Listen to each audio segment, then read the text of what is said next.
more and more species are...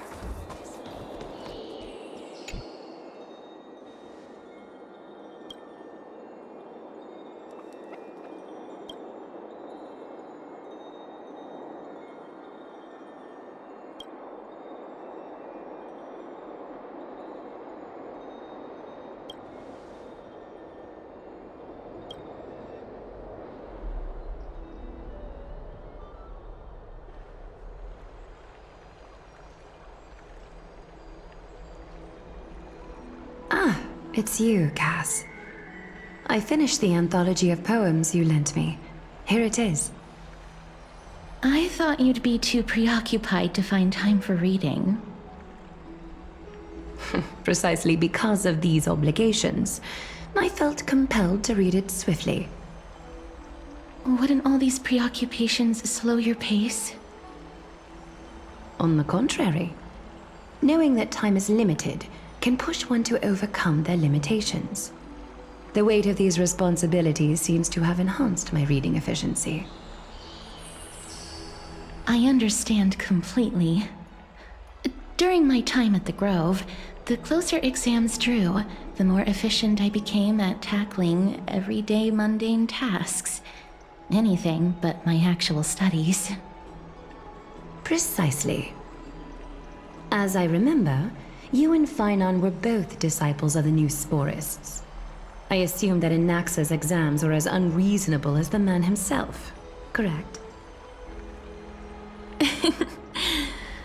The courses Professor Anaxa taught were Introduction to Alchemy and History of Mythology. And to be perfectly honest, those two courses were the students' greatest nightmares. The history of mythology, taught by the blasphemous great performer himself. I can imagine their fear. Now that I think about it, students would often rush to the podium during class to challenge him on those blasphemous ideas. May I ask, Lady Aglaya, has your relationship with Professor Anaxa always been like this? He openly dismisses people's faith and questions the very justification of the flame chase journey. Our positions have been destined to be at odds. While you were studying there, I assume you must have heard of his nickname. A Dromus draped in finery? As I see it, this nickname is more of an insult to the Dromas. Despite his insufferable arrogance, I do hold a certain respect for his nature as a scholar. To remain true to his principles, he is unafraid to stand opposed to the world, and that requires considerable resolve. Anaxagoras' life is almost like a satire. As a Chrysos heir, he refuses to heed the prophecy, while he disrespects the gods. The gods have chosen him. He was indeed chosen by Circes. Is something weighing on you, Cass? The golden thread is quivering. I sense there's more to this exchange than idle chatter. With all due respect, I'd like to know what you plan to do with him.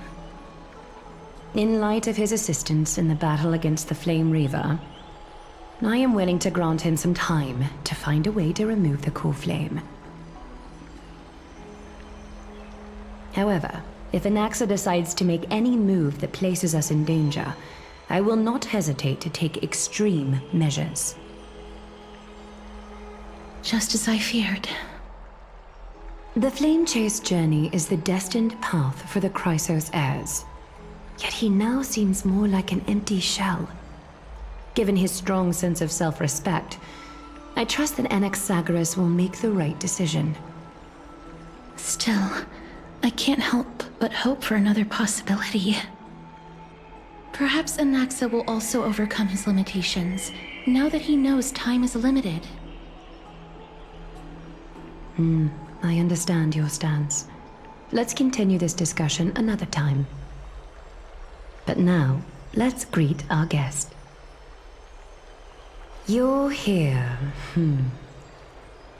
Does this mean you're ready to take on Orynyx's trial? It seems that this sacred beast is just as indispensable, given their intricate ties to the Titan. Memmy mem, memmy mem mem mem mem, memmy mem memmy mem. Surrendering the core flame is a Chrysos heir's duty. Your selfless assistance is deeply appreciated. However, I urge you to carefully consider the risks of accepting the trial. Becoming a demigod means forsaking your humanity. You will inherit Orynyx's divinity and bear the time of Amphorius, all on your own. From that point onward, your fate will be forever intertwined with ours, never to be separated again, until the end of Genesis. It's exceedingly rare to find a capable Chrysos heir. If this path proves unattainable, I am willing to lower my expectations. There are still many priests of Yanissopolis and their descendants in the city. If I'm left with no other option, I'll try to find someone worthy among them.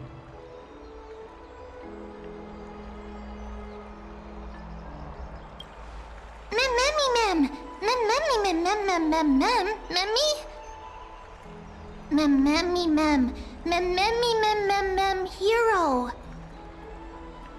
Memmy mem mem mem mem mem mem mem mem. Memmy mem mem mem mem mem mem mem memmy mem mem. Memmy mem mem mem mem mem mem mem mem mem. Memmy mem mem mem mem. It looks like you know that Titan rather well. Memmy mem mem. Memmy mem mem mem. Memmy mem mem mem mem. Memmy mem mem mem memmy mem mem mem. Memories that exist outside of your own experiences. I can't explain why, but I can vouch for Mem's words. When I was in the abyss, I heard the Titan's groans, full of pain and grievances, yet without any ill will. Since you've made your decision, go back to the bath chamber and get some rest. Trinem will call for you when the ceremony is ready. It is difficult for me, as the guide, to absolve myself from blame for things to have progressed to this point. Time and again, you have risen to the occasion for Akima. Merely rewarding you with some honeydew is no longer able to express the extent of our gratitude. When the dust settles, I hope that we'll have the chance to have a long chat regarding your return journey and the curse of the sky. It's about time that we lift the taboo and discuss things openly.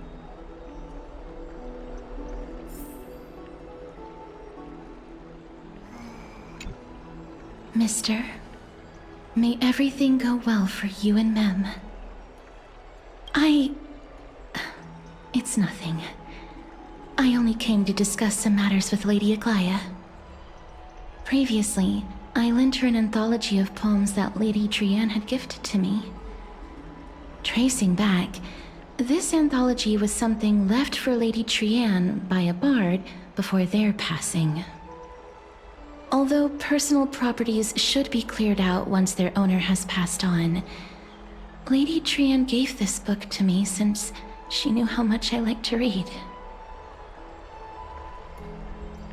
No, it's just an ordinary book. It's definitely not some kind of unique copy. It just contains an allegory. In a faraway land, in a city known as Styxia, a dragon corrupted by the black tide descended one day, swooping upon the city like death itself. It swallowed the princess of the city whole before it was suppressed. After taking down the evil dragon, the warriors discovered that the princess's life had already met its end. Overwhelmed by grief, The queen hired an alchemist to resurrect the princess using the dragon's flesh and blood. However, having lost memories of her previous life, the resurrected princess turned into an evil dragon herself and wreaked havoc on the city. As a result, the prosperous Styxia met its demise.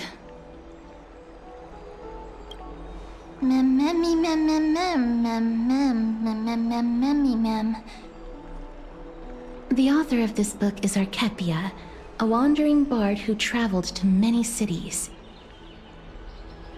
Among the things she left behind are poems, dictionaries, and many tragicomedy scripts. She even clearly underlined and took notes in books that covered myths with her elegant handwriting. While flipping through these books, I felt like I was afforded a glimpse into the life of Archepia. It felt just like I was traveling with someone that I'd never met before. It was as if she had yet to pass on and was still alive. That's right. Writing, drawing, and taking photographs. It seems like human nature to try and leave records of things. Speaking of taking photographs, when I was helping you to take the photo previously, I did not look through the photos in your photo stone out of courtesy. But I'm also very curious about the story of the Rosy Celestial Maiden. Despite having visited many cities in Amphorius, I still understand nothing about the world beyond the sky. If there is an opportunity... Forget it. Let's talk about this in the future.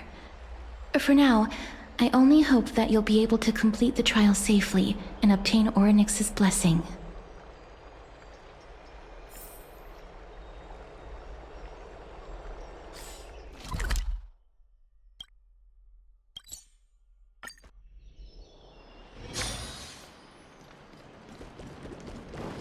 I'd love to go in and take a look.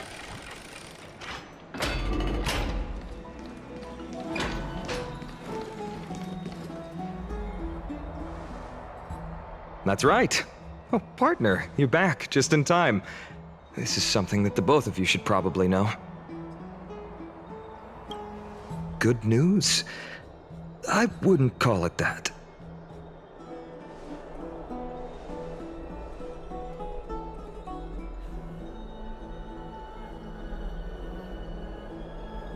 Some background information for you.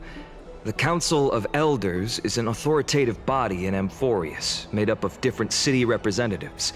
They hold legislative power over the Holy City, and are in charge of presiding over the Citizens' Assembly held once every few years. This is the most important social event of Akima. It is highly influential, and can even affect what happens to the Flame Chase journey.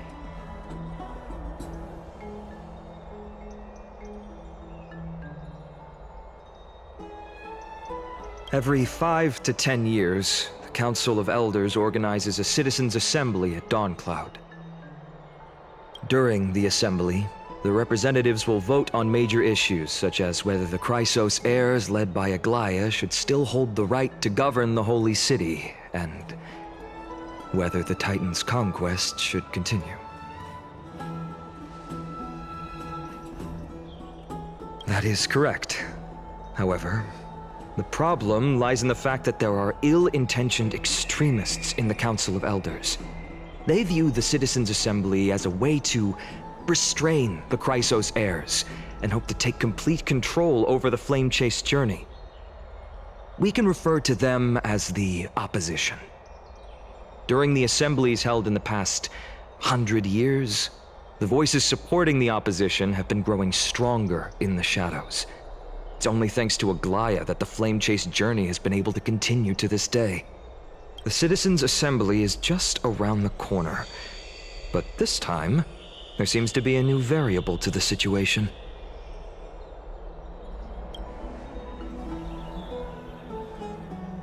I'm afraid that the Council of Elders might want to take advantage of Professor Anaxa. Aglaia will surely take back Circe's core flame. but with Anax's current condition, it's so unique that nobody knows how taking the core flame away from him will affect him. He has always been someone that is only concerned about his own research. I'm certain that he must want to escape from the monitoring of the Golden Thread and protect himself. If the opposition were to offer an olive branch at this time...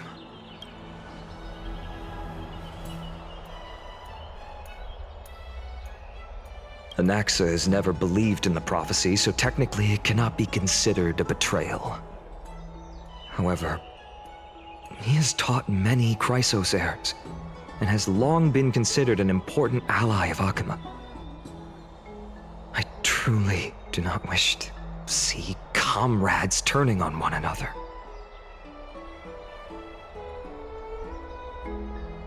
As I believe in his character, I plan to plead with Aglaya and try to buy more time for him. Then, the greatest way in which you can help is for you to know what I am fighting for.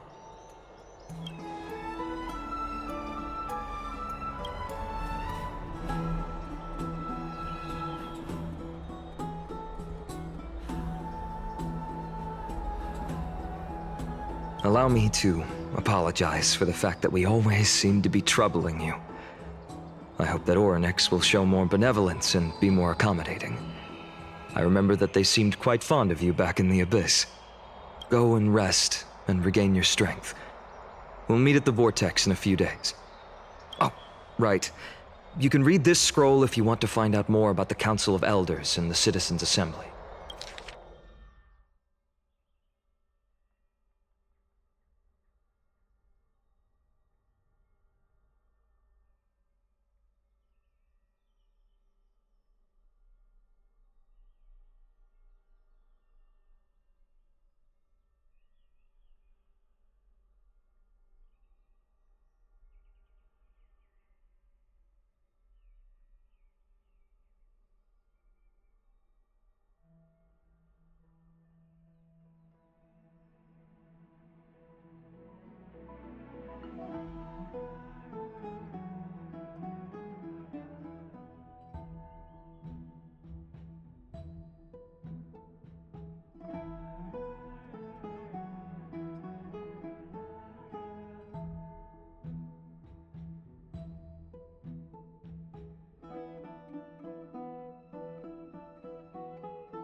Memmy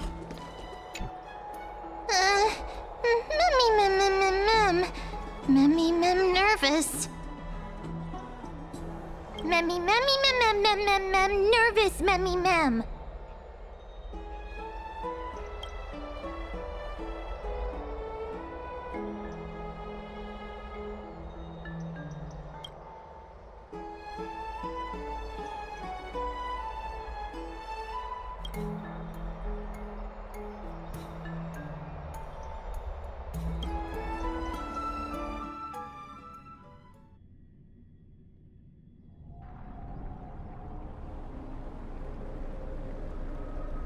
Esteemed one, Orynyx's vacant totem awaits.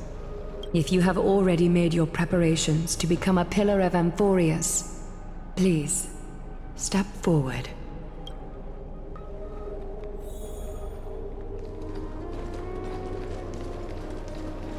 Little Gray and Mem, thank you. Your resolves cannot be questioned. We praise your pure selflessness and courage. May Kefali light your path forward.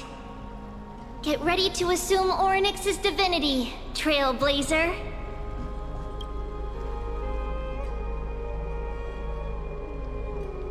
The divine position of Orynyx has already been vacant for some time. We can feel the space of the trial closing. As there isn't much of their soul left, we'll have to complete the ceremony before their soul completely dissipates.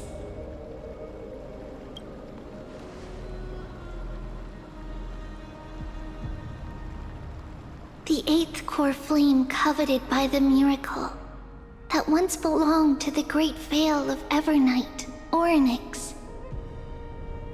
It shall now be returned by the 2 elected heroes of the Chrysos heirs. A traveler who is upright and courageous, and a sacred beast that invokes miracles. Who? Both of you, please, come forward.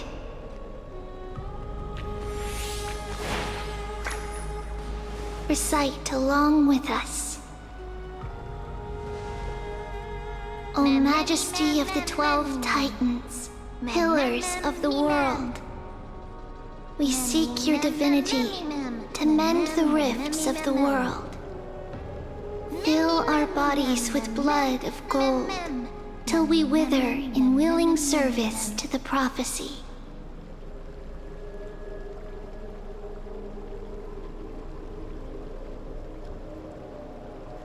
These are just words meant to make the prayer seem more solemn. Please, focus.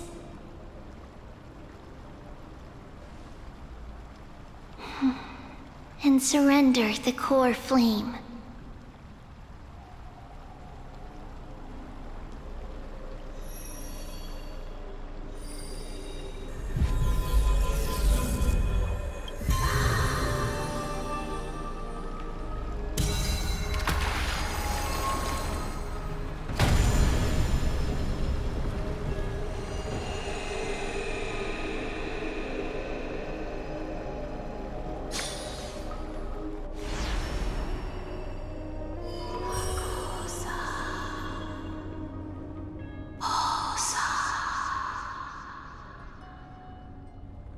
Orynyx. Their soul has been waiting for a long time. Perhaps they're also quietly waiting for the arrival of their successor.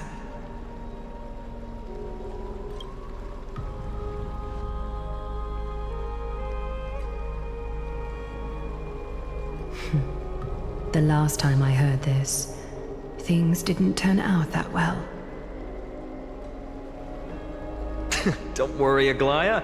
He's tougher than I am, right?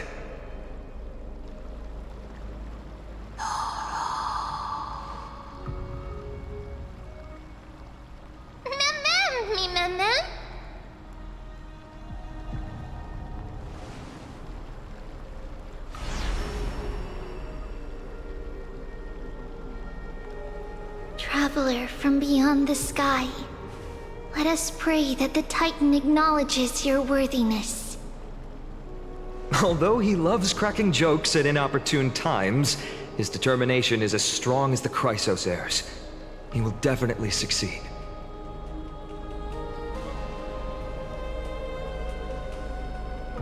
While he's away, I would like to have a chat with you, Aglaya.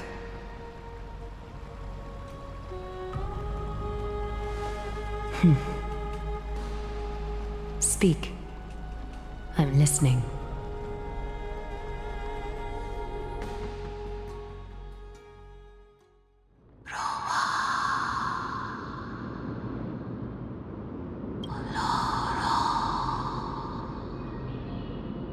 Slap, slap!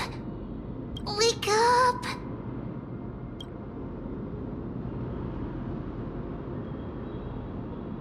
How is it?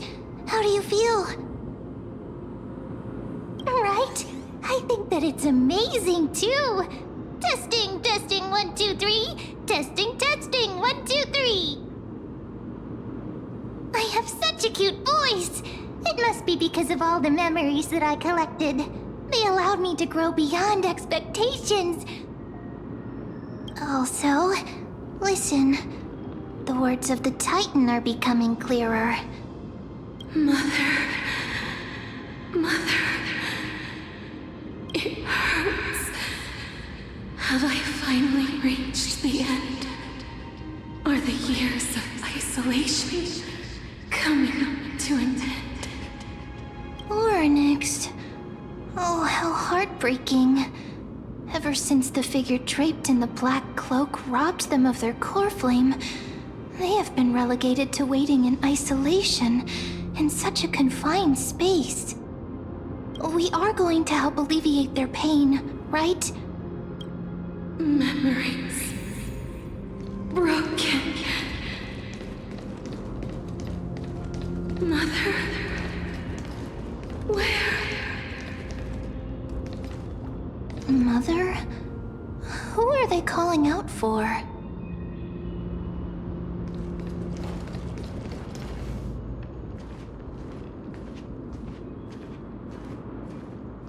You.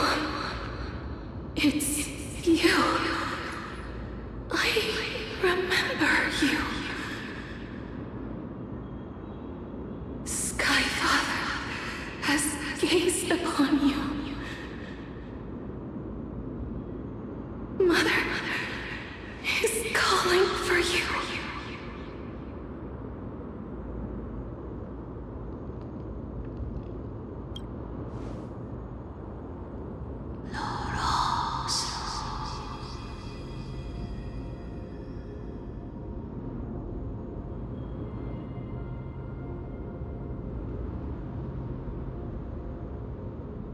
Skyfather has chosen you.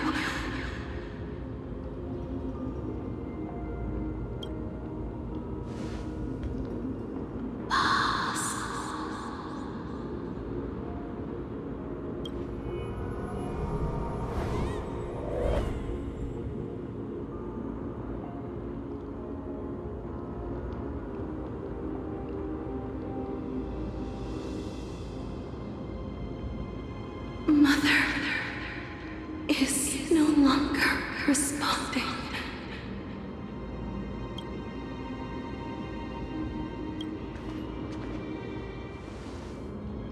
Something important. An important matter. Onyx, listen to me. Aren't you tired? Throughout the long years, you have always been protecting the fate of Amphorius.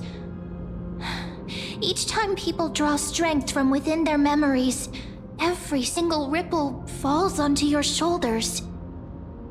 There's no need for you to bear this any longer, Onyx. From today onwards, someone else will bear time on your behalf. This is why we have come. Freedom. Freedom. I I want freedom.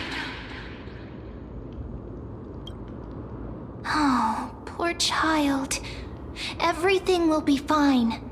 Let us help you. You can have a good rest now.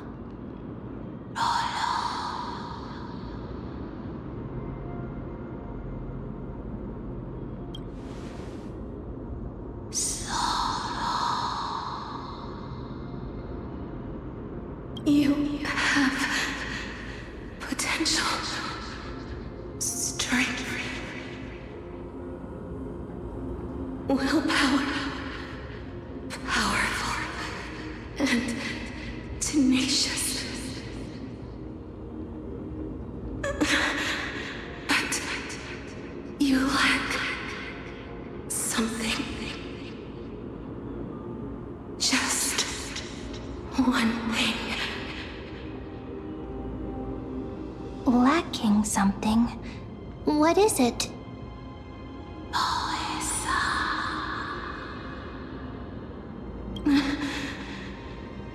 What you lack is a future.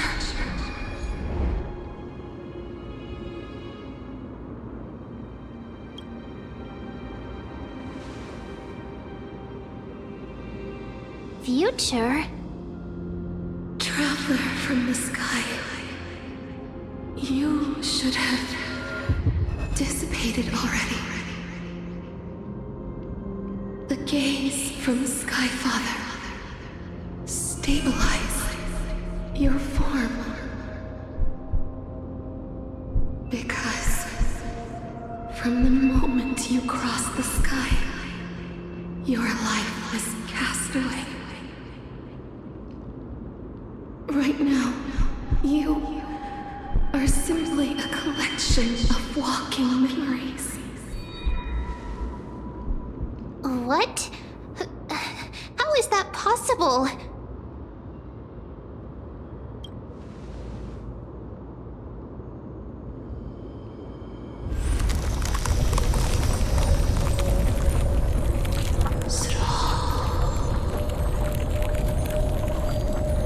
The space is collapsing. Someone must inherit the authority of time. If the pillar is lost, the laws of time will collapse. Emborius will succumb to eternal disorder.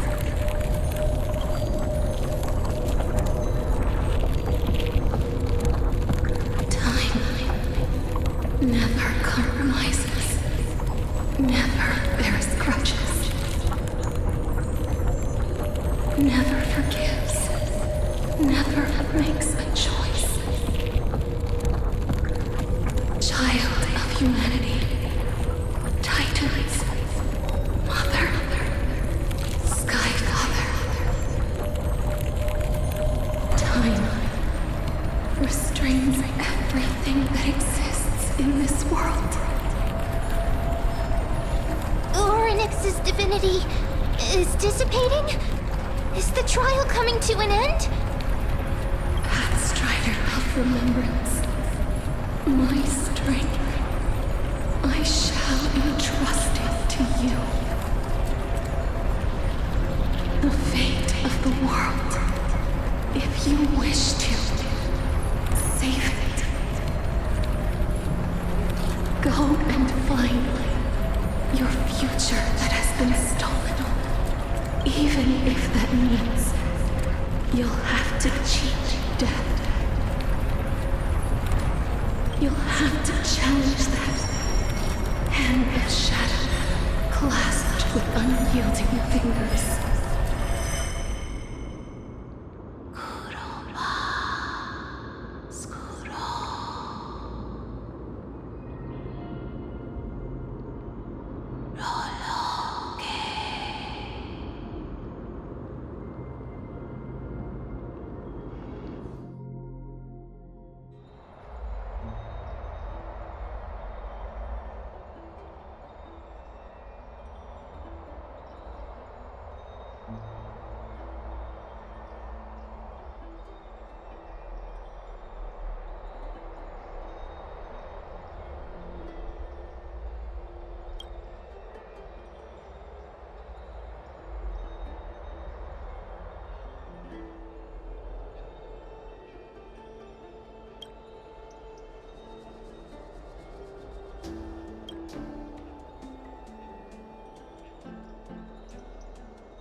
all right.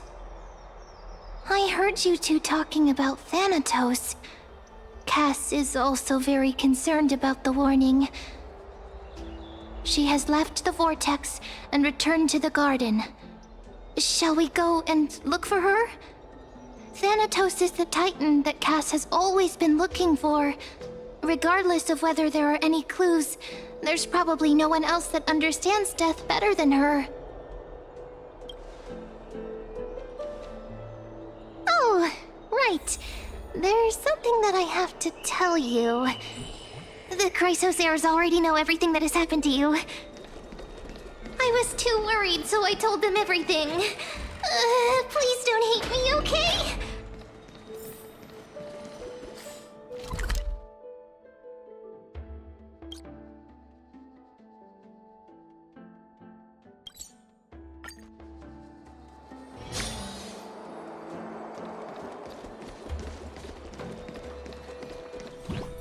Mister, I'm right here.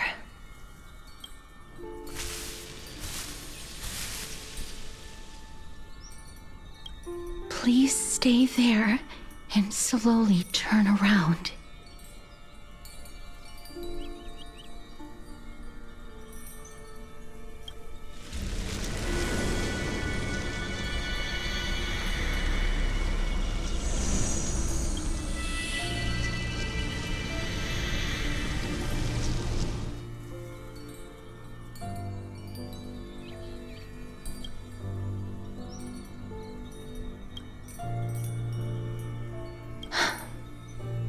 Please pardon me.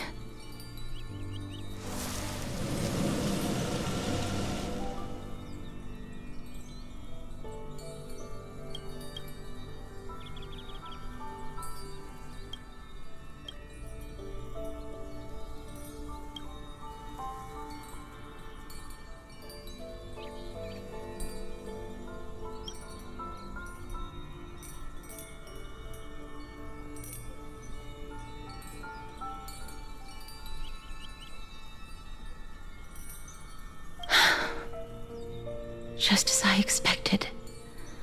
I cannot feel anything.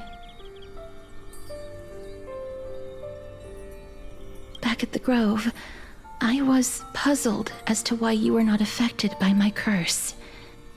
I thought that it might have been the special ability of a traveler from beyond the sky. Never did I expect that this would be the true reason. I'm sorry. I should have noticed that something was amiss earlier. Mister, if my abrupt behavior just now offended you, I hope that you can forgive me. I'm just thinking, if your soul has really left your body, as a mortician, I might be able to trace where it has gone to. Cass, did you find anything? My apologies. Not as of yet. Perhaps I have overestimated my capabilities. But, Mister, would you be willing to let me try again? This time, I'll increase the area of contact slightly. Perhaps the result might be different this time. I have never touched the living in this way before. If my actions are in any way disrespectful, I hope that you can forgive me.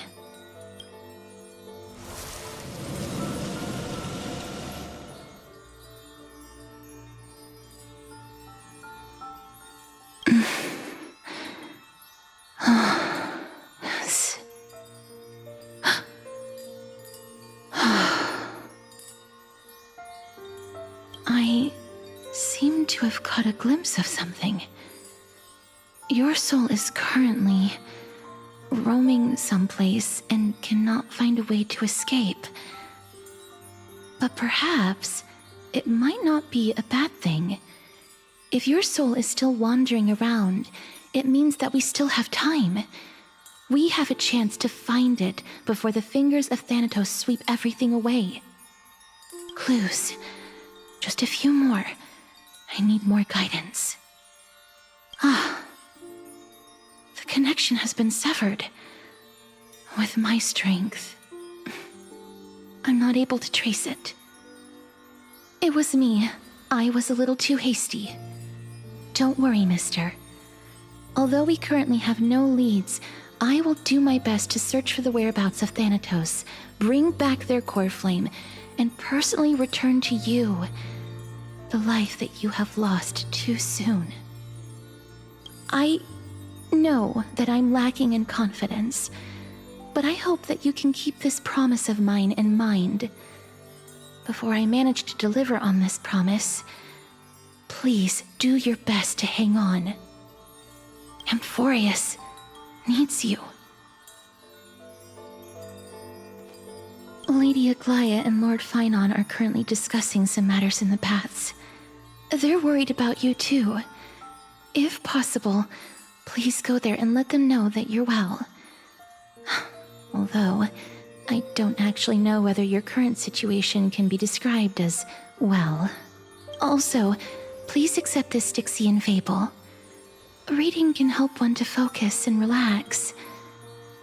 I hope that reading this can help tide you through this difficult period.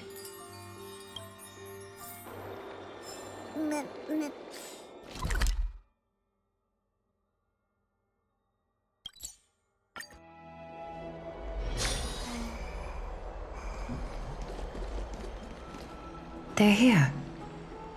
That partner! Hyacinth said you definitely wake up. How do you feel? Well, at least you look no different from the living. I think that most living people don't even look as good as you do. You've completed the trial of time, and I have to admit that the process went better than I expected. Even in the end, that Titan's heart still showed a soft spot for humankind. However, I never expected that two people who have cheated death would appear in Akima at the same time. That's what we have been talking about. Mighty has been in Akima for such a long time, but has no one thought to study his indestructible body? If there were even any minor breakthroughs, we wouldn't be as clueless as we are right now. Many have had this idea, but so far, there have been no results. If it were successful, Thanatos wouldn't have disappeared without a trace. Nevertheless, now is not the time for us to give up. At the very least, we can still see a glimmer of hope. Cypher. If anyone in this world knows the whereabouts of death, it would be her. I'll try and get her to return to Akima, but do be prepared for a less than ideal outcome. Please understand that throughout the history of Amphorius, no one has ever managed to escape the clutches of death.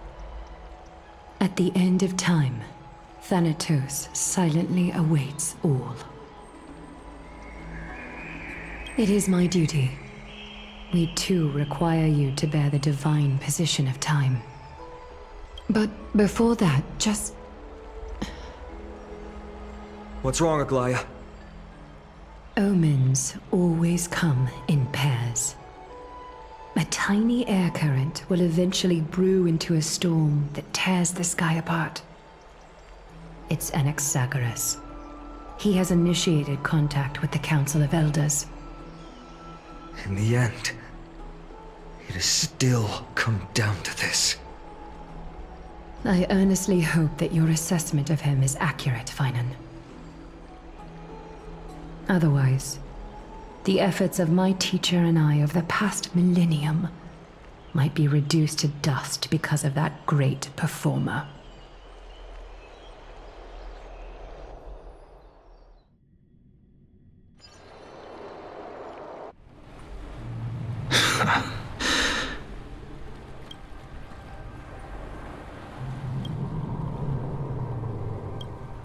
I'm back here again. I remember this dream. This realm is covered in a silk-like fog, and the land is barren and harsh. The crowd of travelers leaves tracks everywhere. Hey! Excuse me! What is this place? Where in Anthorius are we?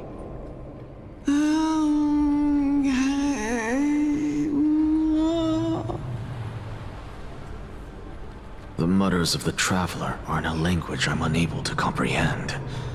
Or perhaps they're just distracted and ignored my question. Tell me, which Titan reigns over this land? And how do I find them?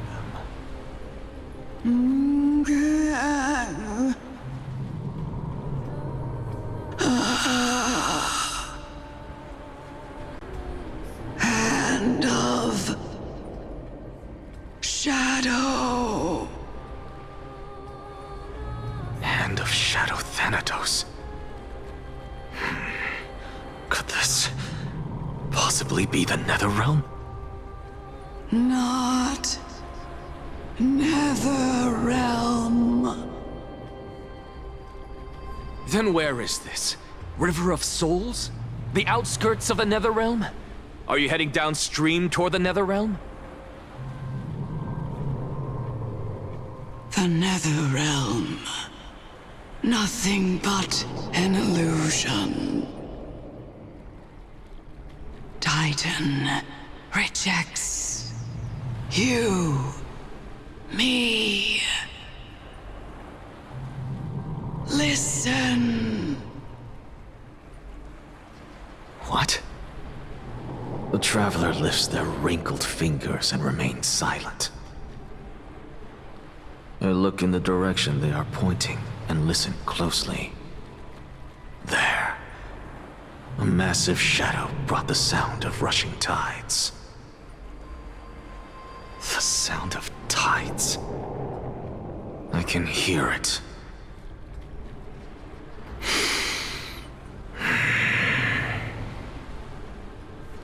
I hear it, deep within the tides, beyond the closed gates of the Void World. A voice, about to recount something.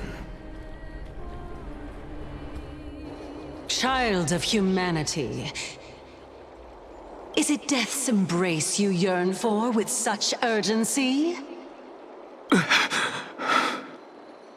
Oh, you have awoken. Welcome back to the mortal realm. Your consciousness is dissipating much faster than I expected. Ultimately, it seems like the Titan's core flame is incompatible with a mortal body. How much longer can my consciousness remain in the mortal realm? In my estimation, at best, you'll see 15 more entry hours. 15 days and nights. What is it? Are you finally starting to become attached to the mortal world now? On the contrary, 15 days feels a little too long for solving a singular problem.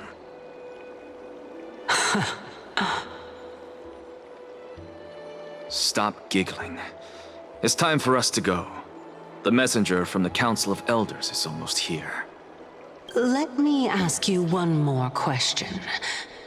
Are you really planning to betray Aglaya's will? What betrayal is there to speak of when I was never loyal to her to begin with? What about that white-haired student of yours? Acting so recklessly, do you not care about what might happen to him? There will be a price to pay for blind faith. This is also a lesson for Finan.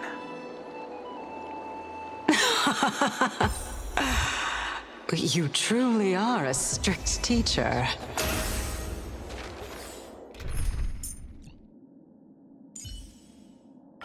Crown Prince, you already know the answer. There is nothing more I can teach you. Of course, this is how I've always been.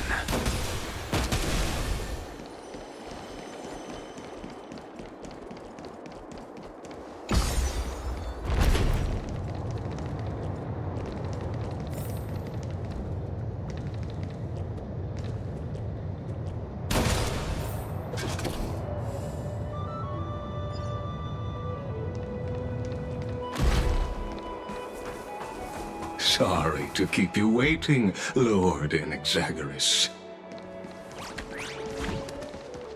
It's been a while, Lord Enexagoras.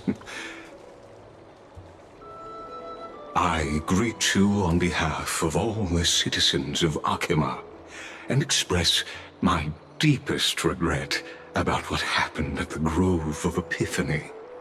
It's you. I never expected that you would personally come and meet me. By carefully into Lantern above, I have come as a testament to the justice of the Council of Elders. There are Antikytherans here? They have been a rare sight ever since the Chrysos War. I extend to you my utmost respect, revered Titan. I am Lycurgus, though you may call me Lygus, holding an honorary position within the Council of Elders in Akima, and as the Theoros, I stand to protect the right of all upright citizens to express themselves freely. You can see them too? You know about us. We Antikytherans perceive the world through the amplitude and frequency of souls. Just as I am conscious that Lady Aglaya is secretly listening in on our private meeting from afar, if necessary, Lord Enexagoras, I can sever the golden thread to protect your fundamental rights. The demigod should know better, for such is her station. Spare those poor threats, and just let her listen to my words. They shall serve only to unveil her own folly. May I interpret this as you having a countermeasure? I need not any plan, because she can do nothing other than petty espionage. As the Citizens' Assembly approaches, and with Orynyx's fall, any attempt to capture the core flame within me will only usher chaos and calamity. A truth she undoubtedly comprehends. While I, Enexagoras, serving as the Grove's special envoy to Akima's Citizens' Assembly, have long known the extent of your abilities. Let's forego the formality of asserting authority, Lord Lygus. Lead the way. Very well. Surely Lady Kindness would appreciate such assertiveness in an ally.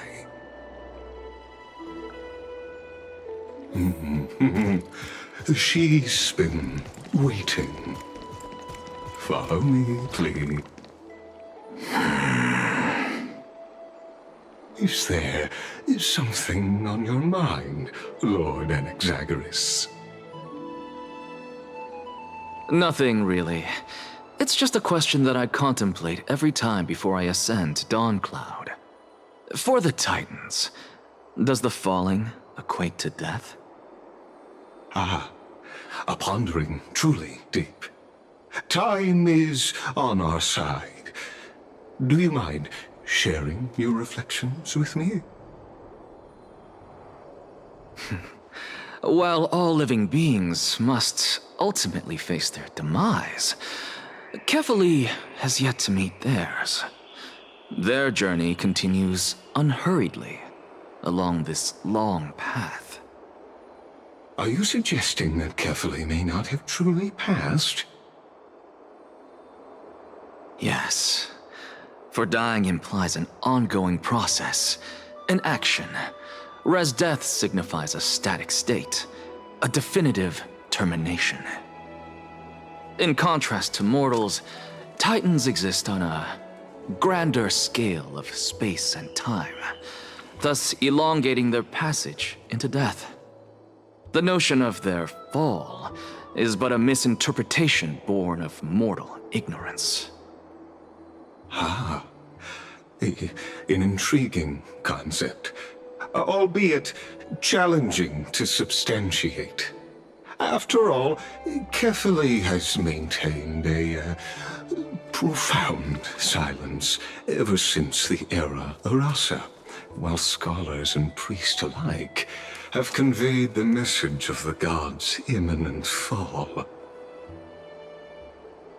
Perhaps the gods, in their arrogance, deemed it beneath them to reveal their perspectives to mortals. Could you elaborate on your statement? Circes, the kin of the Sky Father as recounted in myths, now resides within my brain. Were I to inquire, Kefali would have no cause to refuse. Oh. That very well could be true. But what if the world-bearing Titan still chooses to remain silent? In that case, the myths crafted by the people of Amphorius are nothing more than pitiful jests. It's worth a try. I believe, and I'd love to witness the fruits of your theory and the change it may bring to this imperiled world. Because I completely concur with you on this aspect. If the Titan has indeed met their end, any response from them would be impossible.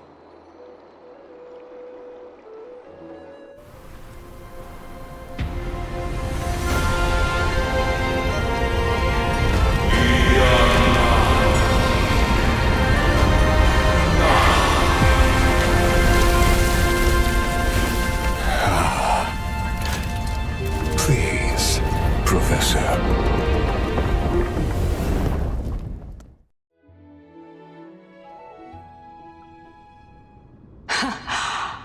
The children of humanity have indeed created a spectacle.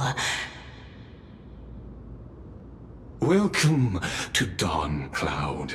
The atmosphere here carries a greater sense of solemnity than the mundane clamor of the Marmorial Palace, with entry permitted only to the invited. Only esteemed beings grace this place, and among them I've received priests, scholars, warriors, and now we even have the honor to be in the presence of a Titan. Oh, what a joyous occasion. Once deemed a blasphemer, now a surrogate for revered divinity. The honor should rightfully be mine, shouldn't it? I'll notify Kindness and the others of your arrival. Kindly wait for a moment. A soldier will be here to guide you shortly. In the meanwhile, you are welcome to explore the vicinity, but kindly remain within the guard's view. Delaying the crucial meeting is something none of us wish to see, I presume. I'm well aware of Kindness's methods. There's no need to emphasize that. As you wish. Your cooperation is much appreciated.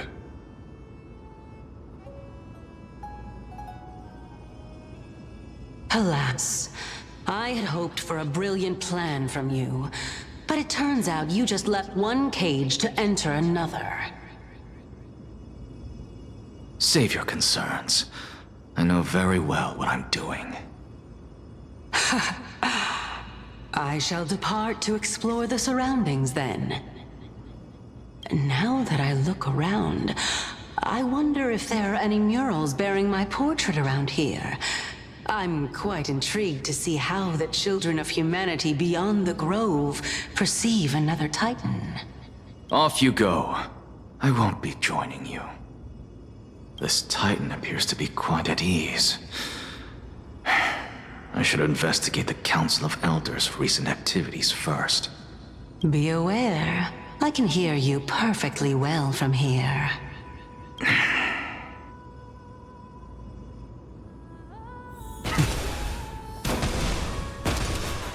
Watch this magic trick.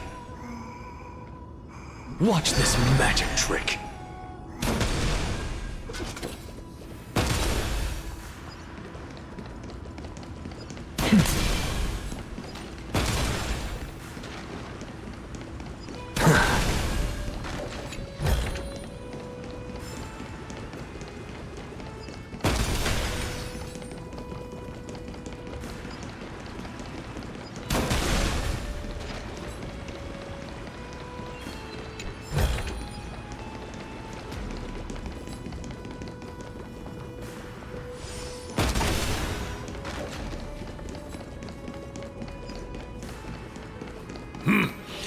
Even blasphemous scholars can come here, it seems.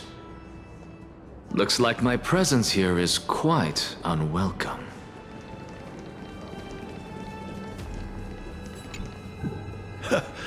Anaxagoras, I thought that you had died to the Black Tide, just like the other scholars. As Kephales's priest, are you not aware of the decorum of respecting the dead? Surely you jest. You blasphemous heretics are not worthy of respect from the Supreme Being. Let me remind you that you're currently in Dawn Cloud, so you'd better keep your deranged language to yourself. I am no longer that altar servant from years ago who could only acquiesce to the commands of others.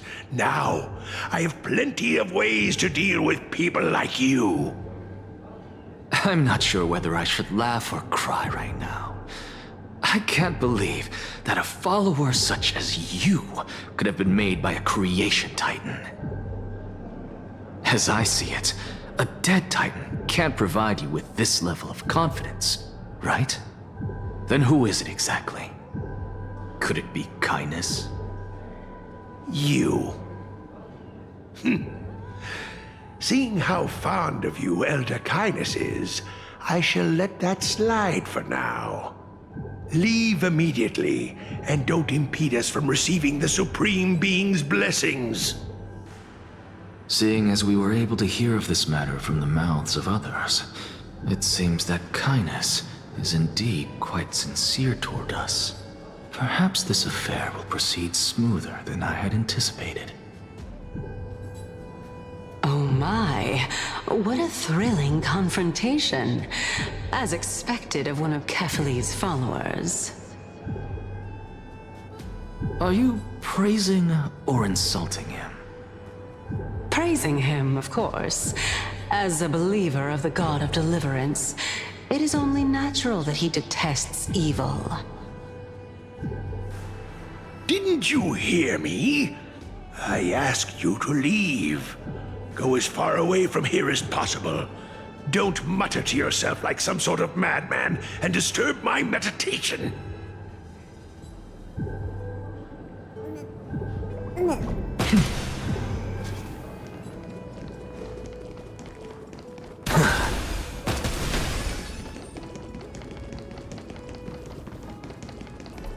Professor Anaxa! Over here!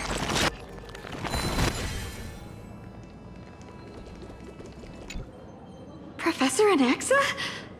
Word has it that the scholars of the Grove valiantly perished resisting the Black Tide.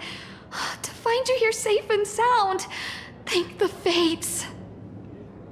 You could say it's the Fates toying with us. It's only the Crimnoans and Idonians who chase glory through death. But your survival is a victory in itself. I'd settle for that gladly. So, are you here to report the incident to the Council? I heard that after the Black Tide devoured the Grove, Akuma would be next in line, even with the demigod of strife standing alongside humankind. Tell me, How much does the Council of Elders know about the Black Tide? Once Kindness and her followers learned of Circe's and Orynyx's fall, they proclaimed in the council that the Flame Chasers could no longer stand against the calamity alone. Yet, when the Crown Prince ascended to godhood and repelled the Black Tide, she immediately altered her tune, declaring that all was resolved beyond Akama, with the only remaining menace now being Aglaya and her adherents. They might well make their move at the upcoming Citizens' Assembly. No surprises there, those shifty opportunists. Thank you for your honesty, virtuous student. Being an opportunist could very well be a facet of wisdom. Shouldn't you be searching for murals of yourself? I've had enough of your prattling. I was really curious to see how you would find the middle ground between both factions, so I came to listen in. But it seems as though this Kindness is much more ruthless than Aglaya. If so, why do you want to work with her? Could it be that perhaps you've decided to readily surrender this hollow shell of yours, just because you feel like death is fast approaching? I'm afraid you'll be sorely disappointed if that's what you truly think.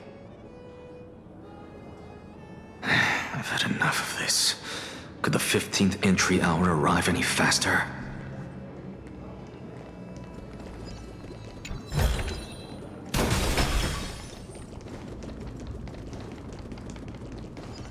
Oh, my. Could it be that the great tree painted in this mural is actually depicting me? Every plant, every tendril, no, even every leaf could be the embodiment of Circe's. As a result, mere mortals who did not know what the Titan actually looked like chose to paint them as a giant tree instead. Their wisdom was portrayed as fruit, to symbolize how they shared their knowledge equally among the masses. Such exquisiteness indeed. This mural is quite abstract. I really can't tell whether you are praising or demeaning yourself. Now I'm quite curious whether the Reason Titan has studied figures of speech before. Of course I find such stylistic devices interesting. For all we know, this could be the answer to the question, what exactly are we? I, for one, am not willing to admit that I could look this ugly. Was this the reason why you failed in your attempt to refine my soul when you were ambushed at the Grove? Since you are aware of this, why did you save me back then? From my perspective, this point alone was enough to separate you from the average person.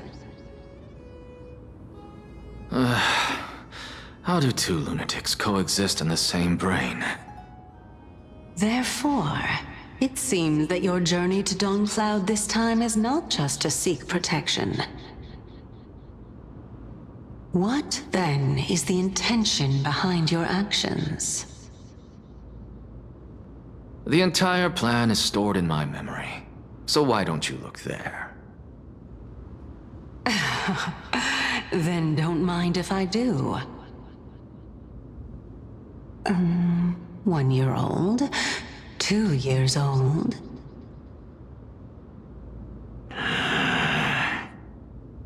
Oh my! Even a member of the preeminent Seven Sages must hug his Dromastal to sleep? How interesting. That's enough. How unusual. Your soul is actually trembling. This must mean that behind this toy hides a secret that nobody knows, right?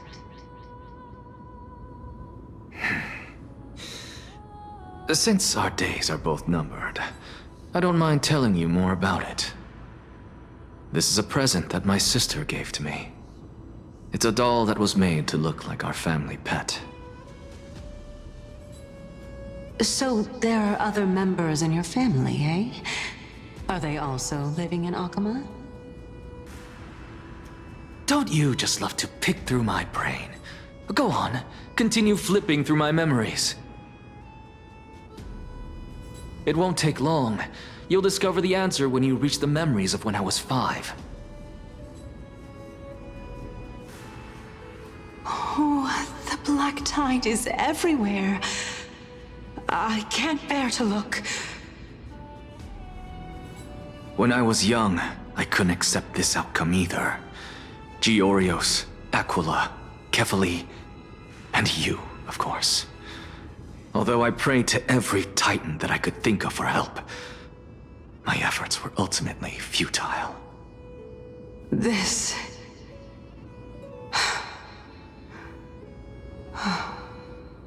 Could this be the inception of your research into alchemy? Indeed it was.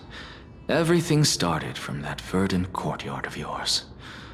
When I was pursuing my education there, I naturally also came to learn of Thelesis' theory as well. Oh, I remember that person.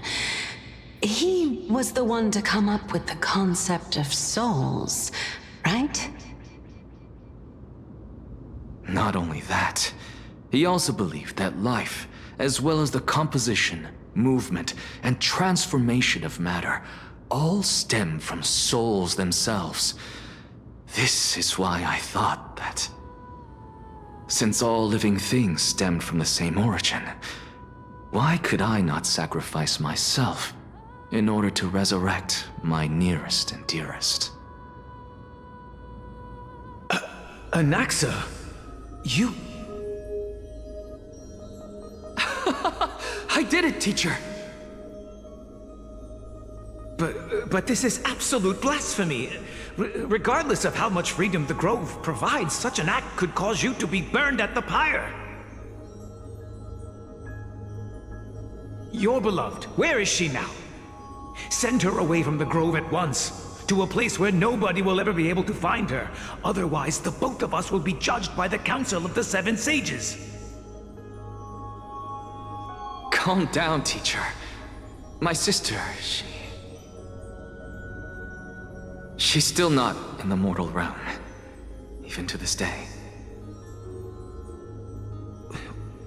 What do you mean? It was naive of me to think that I could snatch the deceased from Thanatos' grip by merely sacrificing one eye. Equivalent exchange. All I received for that price was but an opportunity to see her for one final time. Nothing more. Oh. Let it go, Anaxa. As one of my best students, I cannot watch you go down the wrong path without doing anything to stop it. Never do something taboo ever again. Don't disappoint the deceased, and never harm yourself. If you can do that, this classroom will still be yours, and you'll have a chance to live out your own life.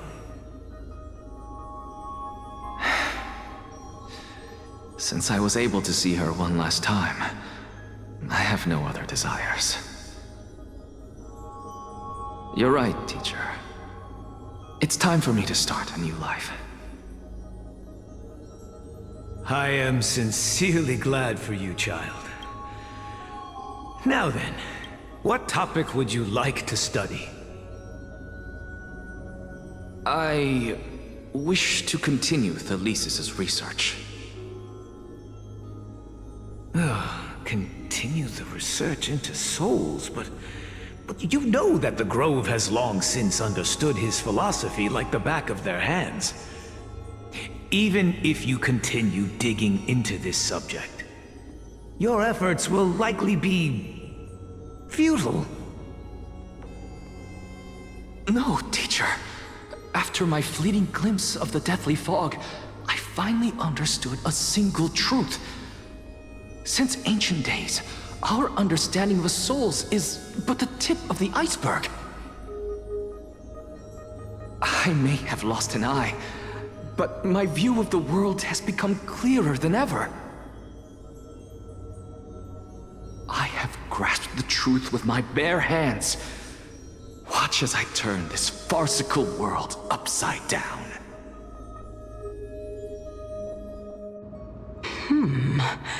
Who would have thought such a secret lay concealed beneath that hefty eye patch of yours? However, this story doesn't seem to be connected to your plan. In fact, I'd say that they aren't related at all. The answer lies within the tale. If even you cannot understand it, perhaps you should relinquish the divinity of reason to me. After all, it'd be a waste for you to hold on to it. My story ends here. Now it's time for you to tell me your secret. After all, this is what equivalent exchange means, correct? As expected, you laid a trap for me to step into. Unfortunately, even if I was willing to talk about my past, I may not know more about it than you do. Oh? Are you saying that the renowned Reason Titan is now admitting a lack of wisdom? Your followers are going to be sorely disappointed by this. Child of humanity, remember this. Being cognizant of one's ignorance is the greatest wisdom of all. Now I understand. No wonder you asked me to answer your random, nonsensical questions. Not only that, you're the only one who can shed light on my query. As the saying goes, onlookers see most clearly. Is that so? Lord Anaxa. I saw you muttering to yourself and was wondering whether you were caught in a delirium of reflective thought. I'm sorry to interrupt you, but time is of the essence. I have a message from Lord Lygus. Lady Kindness has met up with the Council of Elders and is awaiting your arrival, so please depart forthwith.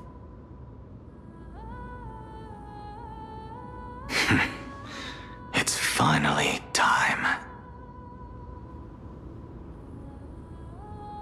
Carefully. The one who created the world, and the one who bears the world.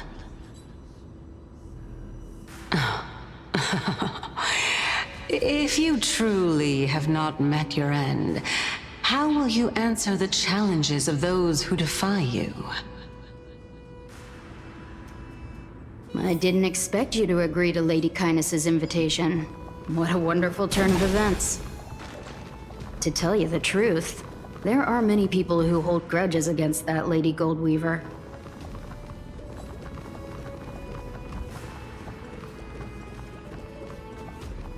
Isn't that the Dromas draped in finery? Avoid his gaze. I don't acquaint myself with blasphemers. Don't worry. He's too full of pride to pay us any attention. Your nickname is Dromas as well? You must really like those creatures.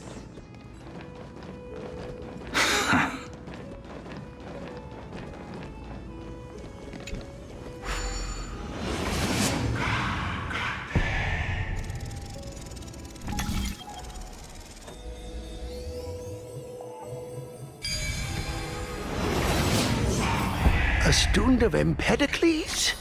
I hear that his views run counter to the Venerationists.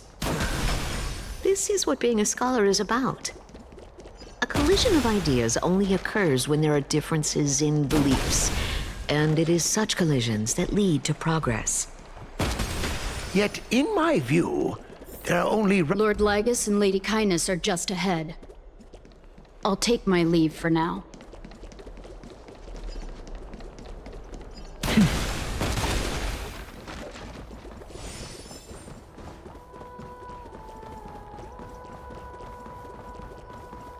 Welcome to the Demigod Council, esteemed guests.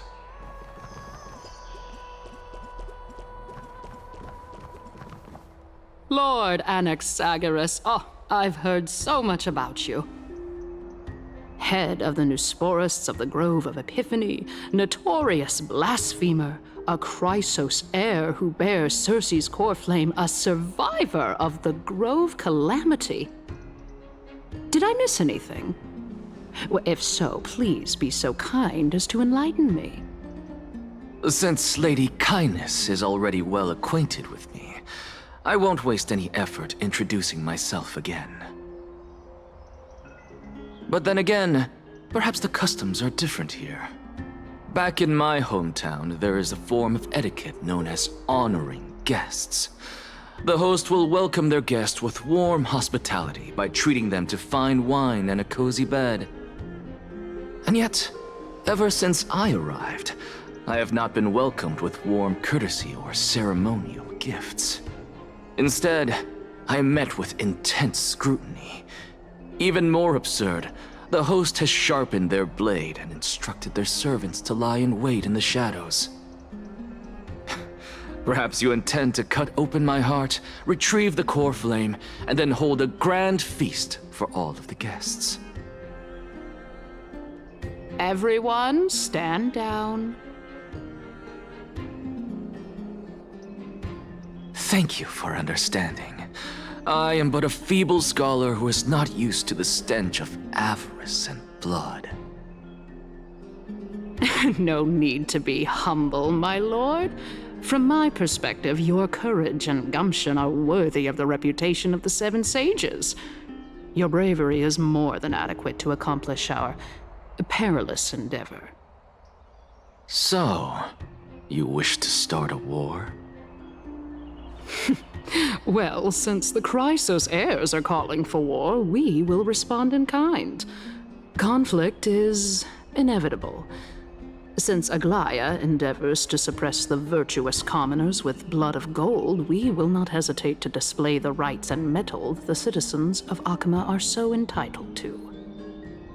As to your question of whether peace is still a viable option, well, to that I can only say this.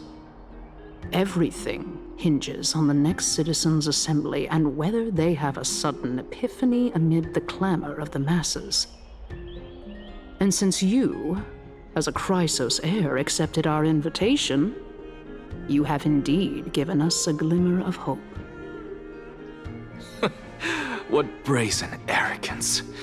What you're saying right now is worlds apart from what you were saying before you retired your cleaners. I don't deny it. After all, they're responsible for cleaning up any threats, and just a moment ago, you were on the side of the Chrysos heirs. But now that you're an ally of ours, we can continue talking somewhere else. As you know, these walls have ears. I was fortunate enough to have the opportunity to discuss a treatise about the Venerationists with your teacher, Empedocles. Yet, it seems you subscribe to the Nusporists instead, Lord Anaxa. I've heard that this school of thought is one with many detractors. It's normal for ideas to have supporters and dissenters, just like how there are two types of people in this world, geniuses and dimwits.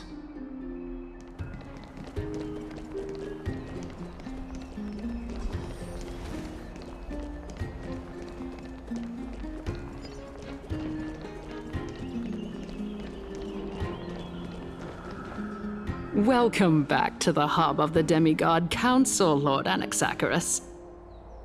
Surely you remember that countless eloquent orators have stood in this spot before and emerged victorious by stoking public sentiment with their words. And yet there have also been innumerable blasphemous philosophers who set themselves up for failure because they refused to defend their actions.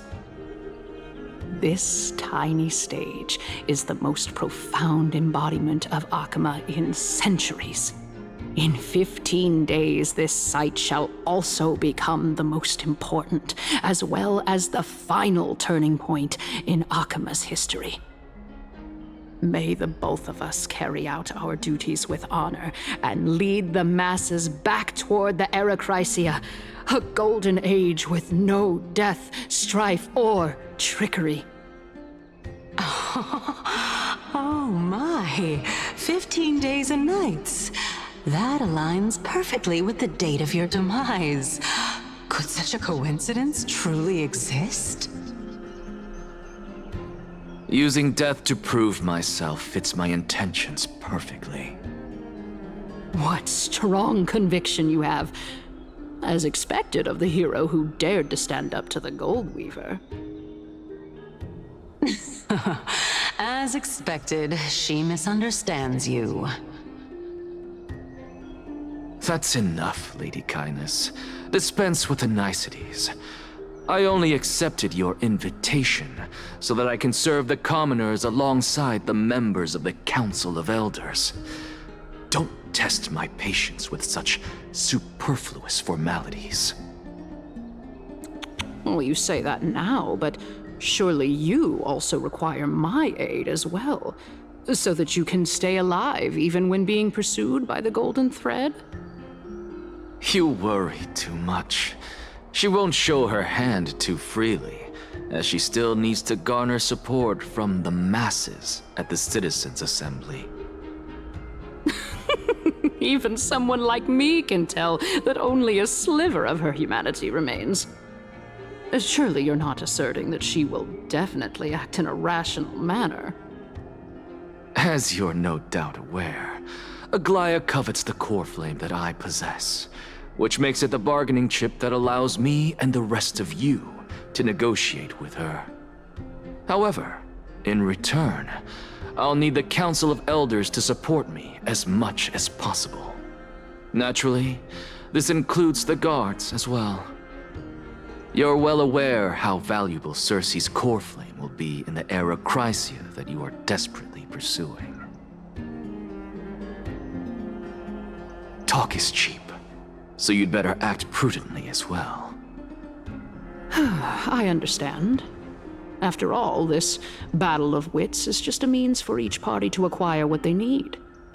As long as your request is reasonable, the Council of Elders never shortchanges its allies.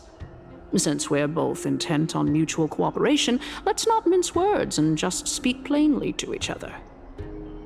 Let us decide how much we can secure for ourselves and how much we're willing to sacrifice, like true philosophers, with our words and wisdom.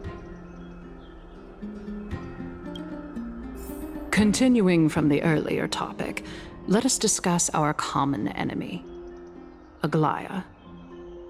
She is the second most experienced Chrysos heir across the whole of Akama, who has gradually lost her humanity to the ravages of time and the ablation of the core flame. A formidable opponent indeed. Admittedly, there is ample reason for her to take your life. Yet your previous reasoning is quite sound. As a seasoned political animal, it's unclear whether she will actually cross that irreversible boundary. Moreover, she still needs you alive so that the Titan's trial can be completed. Is there anyone present who can swear by the sacred vow of Kefali and guarantee that you weren't in league with that woman before coming here? Are you just trying to pull the wool over our eyes and aid her in her savagery? I believe you're aware of Castorus the Executioner. Long before I returned to Akama, Aglaya had already dispatched her to monitor me. If I weren't able to reach this place in time, I would have been forced to meet Thanatos first. As compared to a comprehensive plan with uncertain results, if you decide to cut open my chest and remove the core flame, wouldn't that settle her nerves even more? Everything is in place. She just needs the right timing. I understand what you mean. At the very least, the both of us agree that this tyrant who wallows in extravagance and greed is the greatest threat to achieving peace in Akama. The Council of Elders is willing to defend your right to live, just as we defend every oppressed citizen. However, I regret to say that sentiments in favor of the Chrysos heirs and Aglaya are only growing in magnitude. The peace that we are aspiring toward, as well as everything that we hold dear, will be destroyed completely. The city will be burned to ashes, and the citizens' blood will be shed. Tell me, what are you willing to do for our esteemed citizens so that they can vanquish the enemies of our fine city? Although the circumstances are rather unfortunate from an objective point of view, it is an undeniable fact that ever since the Grove was attacked, I have become the de facto leader of the Grove. The Council of Elders needs more backing if it wishes to topple Aglaya, and it's evident that the Academy wields considerable influence. At the very least, I have served as the Grove's special envoy to Akama for a significant amount of time.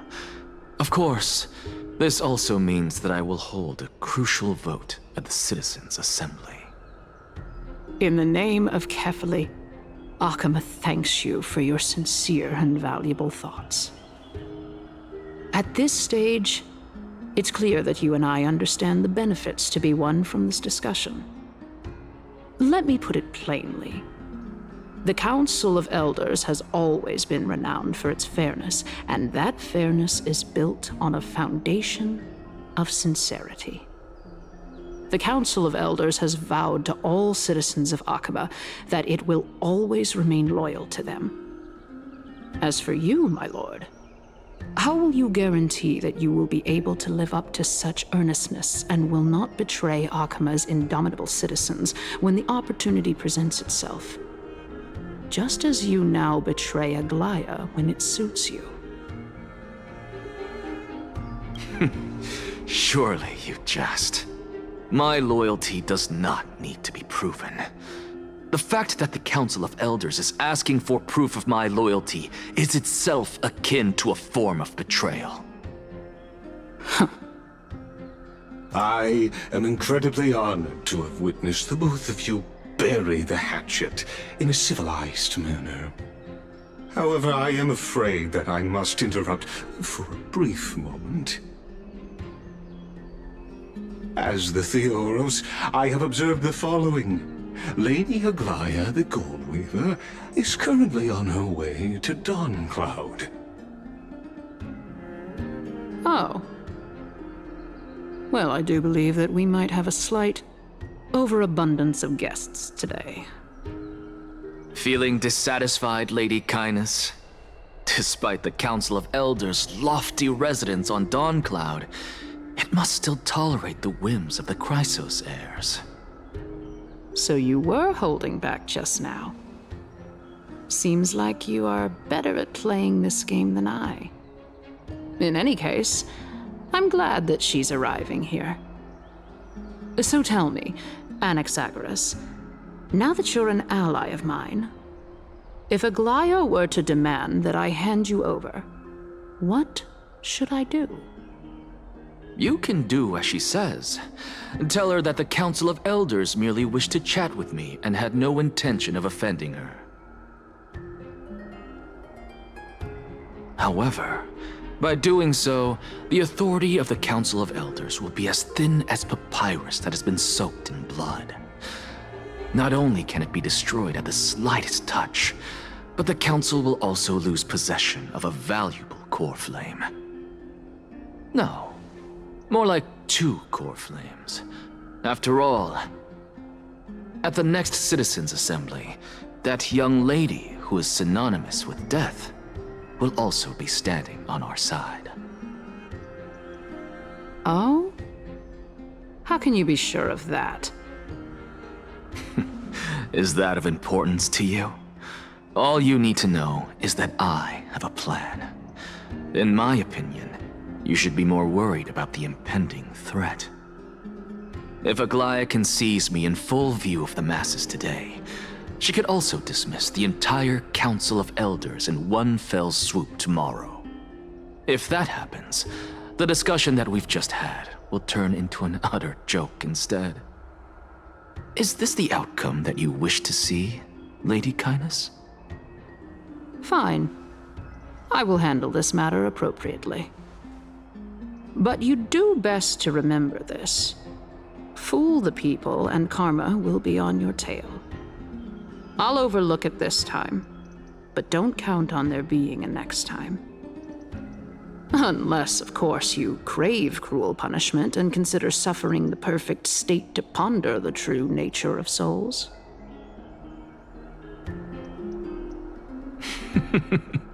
Well, what do you know? That happens to be one of my rare talents. We shall see, then. Ah, I've got to say that you've managed to really impress me again. But shouldn't you be going after more? Dying to know what I'm after, hmm? I mean, I'm the reason Titan after all. It is in me to ask and seek answers. Easy there. You'll learn the answer soon enough. I didn't bring it up with her purely because she doesn't have the means to give me what I truly want. It's as they say, onlookers see most clearly. The true masters of Dawncloud have always been the Theoros, who watches over everything.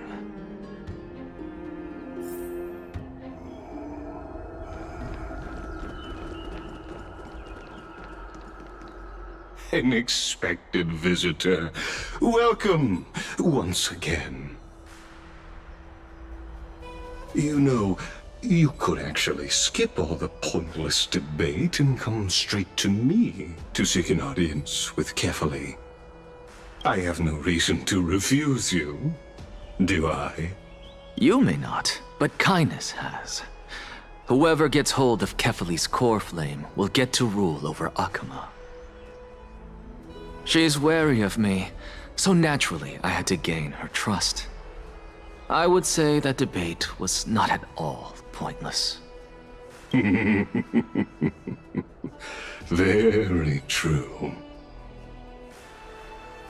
In my view, this individual has gone to great lengths to get close to Kefali. He might very well be plotting something nefarious against the Titan. Are you still willing to let him pass, knowing this? Yes, very much so. All living creations are always free to visit Kefali's transcendent vessel. This comes with being the World-Bearer. How convenient it is to be able to hear what they say. It is truly my honor to speak to a venerated Titan in person. Please, go ahead. Let me join you both on this journey. Oh, a bygone myth tells of an occasion where Kefali once answered their followers' questions on the peak of the holy mountain. Their followers have since believed that scaling this Titan cliff is one way of being with the god. Hear that? It's not every day that you get to climb a mountain with Circes. You should sing me a hymn of praise. Titan hymns are beyond me.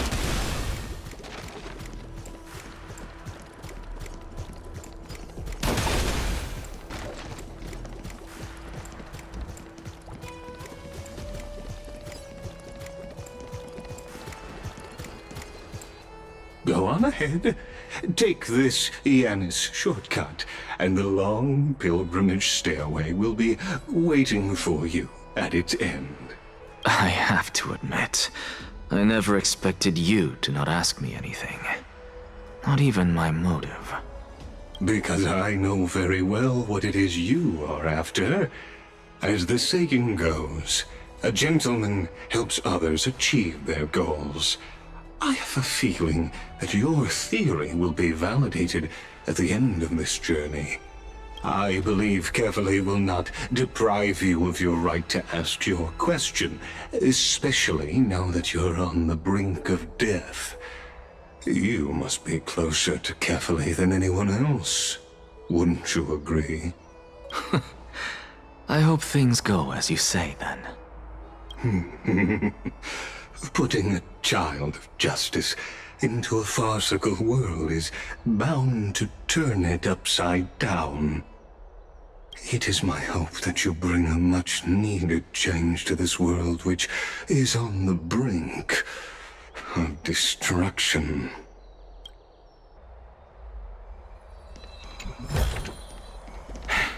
I suppose I can just ignore this.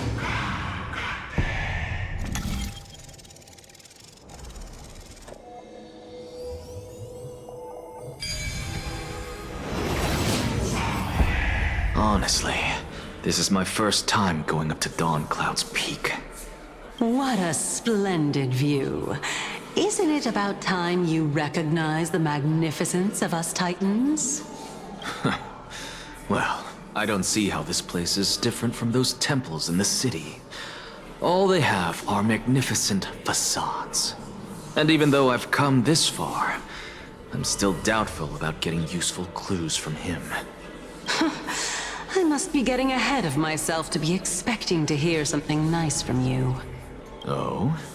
Haven't you been in my head for some time now? It's high time you get used to how I feel about things. All right, we're just a short hike away from Kefali. No time to waste here. So the intellectual debate from earlier was too draining for you, huh? If Amphorius gets a new lease on life, you should focus on strengthening your body and stop shirking social interactions. Save your concern. The Titan is in sight. Can you make it?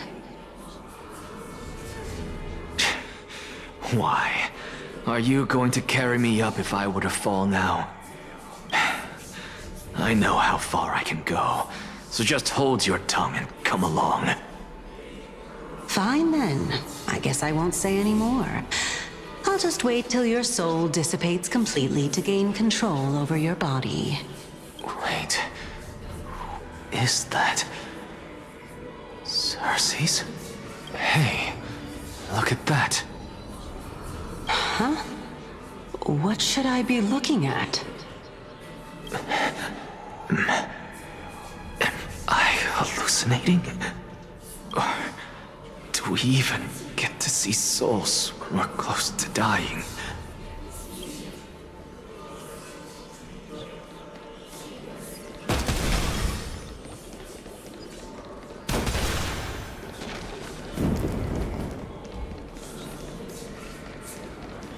Oh? Why didn't you bring your favorite spear with you on this trip, Nias? Nias. I know I've heard this name somewhere. Huh. It's unfortunate. The Black Tide destroyed every last inch of my calyx. How could that be? Even a creation of Georios, from their prized ores and molten fire, couldn't escape the fate of destruction? Hey, Cersei's. Do you know a certain Nias? Nias? No, not that I remember. How did you even think up such a strange name? I just saw him. Nias. A warrior-like figure who was just chatting with you here. No, I have no such memory. Could you be hallucinating?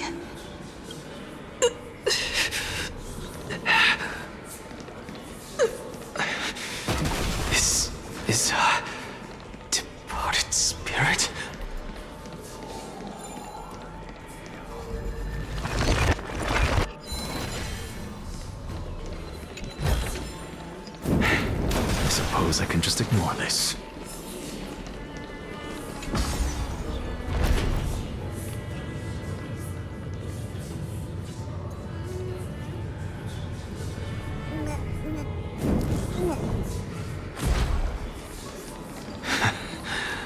You two again.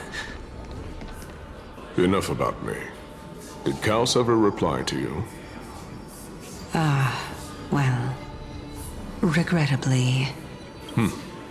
Seems like the price of becoming a demigod is a lot heftier than we thought. Kaos.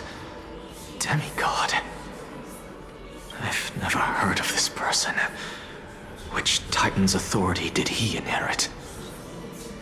Look on the bright side, Nias. Since we've come all this way, I doubt he'd snub his old friends, would he? Let's just hope we mean as much as the world to him. Hey! Are you seeing that same hallucination again? Yes. It's still you and Nias, but you're now talking about a certain Kaos. I'm guessing he's one of your companions? Kaos? This name sounds just as strange to me. Never mind. I think I know what this is about. If things are as I thought, then they aren't hallucinations, but the souls of people. What? But if those are the souls of the dead, then what am I? Beats me. For all I know, you're just an illusion I conjured up in my dying moments. Let's just keep going. As long as I take in more sights and hear more stories. Know your limits. Wander too far among the dead, and even I might not be able to save you. I'm fine. If this is indeed as I thought, then this will be very amusing. Go melt it down.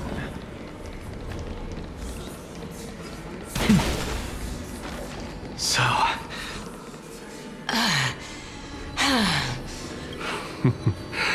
Can you keep going? Of course. I'm just... If I knew we had to climb a mountain, I wouldn't have come along with you.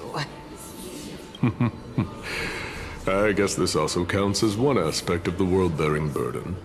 If Amphorius does have a next life, you may want to get your body in shape. Keep your sarcasm to yourself. I'm not getting anything of value from them. I would sooner throw myself off this cliff and hit rock bottom than exercise even a little. I am Calypso of the eminent Seven Sages, after all. Training would make me no different from those Helcalithist barbarians. Calypso. She's one of the Seven Sages. A member of the Grove? No, she can't be. I would know her name if she really were one of the Seven Sages. Hey, Circes. Does the name Calypso ring a bell? Circes? They're gone. Doesn't matter. I can do this myself. Looks like I'm nearly there now. The land. Oh, beautiful old world. Where are you now? Oh, legendary era Chrysia, return to the mortal realm. Splendid gods once walked the paths we walk. Alas, all that's left of that warmth is a hazy mirage. Why are you chanting that too?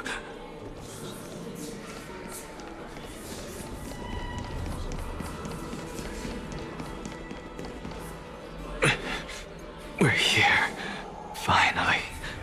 So, I don't get to ask the Titan my question, but all of you make for a pleasant surprise, nonetheless.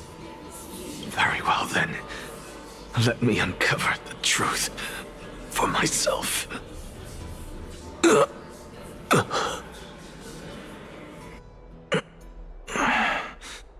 Did I still fail to make it in time? Huh? So, I'm back here again. This is... I can hear it. I hear it from the depths of the tides, behind the closed doors of the Void World. A voice ready to tell me something. This time, the voice is a lot clearer than before.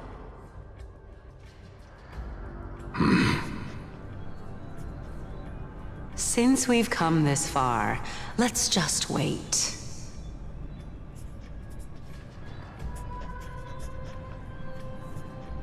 Lord Nias and Miss Calypso, are you both here to visit Chaos too? Yes, and we've been waiting for quite some time now. Regrettably, he hasn't answered us. The worst-case scenario is that he's already been overwhelmed and crushed by the world-bearing burden. You're overthinking, Lord Nias. I can still sense Chaos' soul in the area. And besides, we both know Chaos' nature. A deliverer like him wouldn't fall so readily, much less give up on all that he holds dear. Isn't that so? Yes, I have faith in him. That reminds me, why are you making this trip alone, Polixia? Oh, my sister needs more time to make sure the flowers are fine.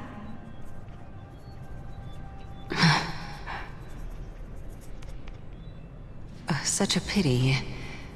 Both of you have hearts kinder than anyone else. Yet you are born only to take over Thanatos' divinity. Everything that I see and hear this time has left me shaken to the core. What may seem like a mundane conversation is in truth a once-in-a-lifetime exchange that has revealed the ultimate answer to Circe's question. The conjecture has taken shape and must now be solidified into a theorem. Next, I only need to seek verification from Kefali. By doing so, I can answer Circe's question and reclaim my body. But no, I will not do that. That isn't important. Because another one of my conjectures, one that I have always dreamed of proving, has been proved right this very instant. Fusing a mortal soul with that of a Titan to replace said Titan is not a ludicrous idea after all.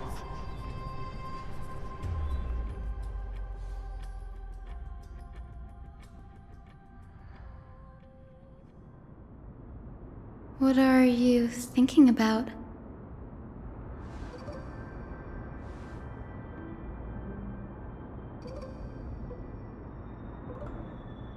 Is that so? You don't look the slightest bit amazed, though. Plus, you seem to be strangely familiar with the city around the Great Tree.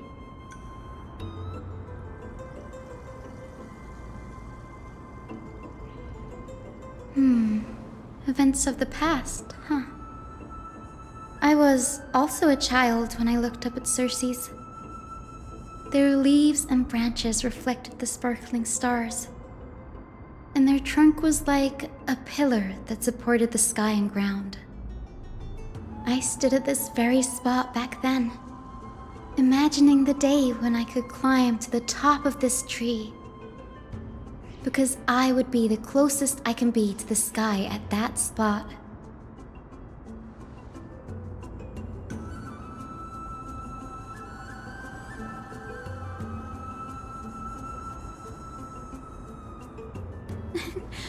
read too much into it. I mean, can mortals even hope to reach Aquila's realm? They're a strict and draconian god. Nothing like Circe's.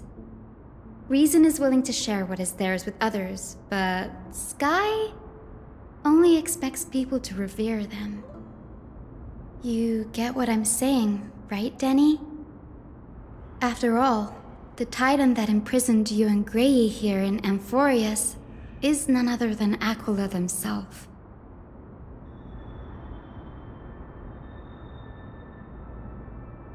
But there will always be people who dream of soaring towards the sky.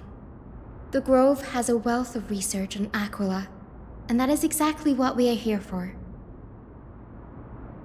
It's just... I never thought Grey would meet with something like that before we set off.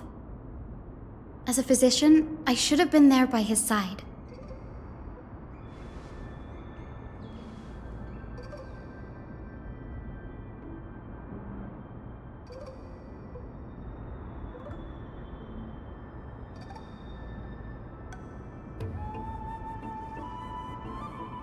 Yeah, there's no rest for the weary, huh? In any case, what we're looking for could be anywhere in this enormous grove.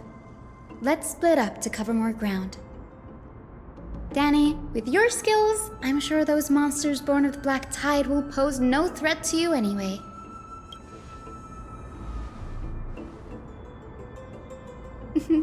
Have you forgotten that you're talking to the chief physician of the Twilight Courtyard? Have more faith in me. I'll be just fine.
Really now? This is way more trouble than I could have asked for. Or you could sit back and watch.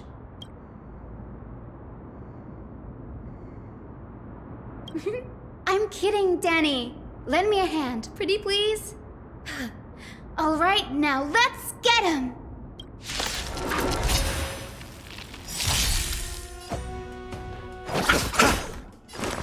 Torment and doubt, farewell! Burn it all! Receive divinity. I can't. Dying soul, now accept your punishment. I underestimated you. My blood. Burn it all! Stay away! Eternal. Bloom. I can't thank you enough. Repay! I'll overcome the thorns. Serenity is before me. Forever doomed!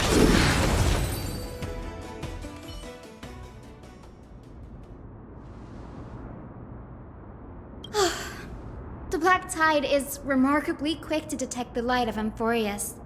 So or rather, the blessings of the Sky Priest in me, might have unknowingly called them to me. Anyway, never mind that for now. Here, you might want to have a look at this. I found it around here and thought it might be of interest to you.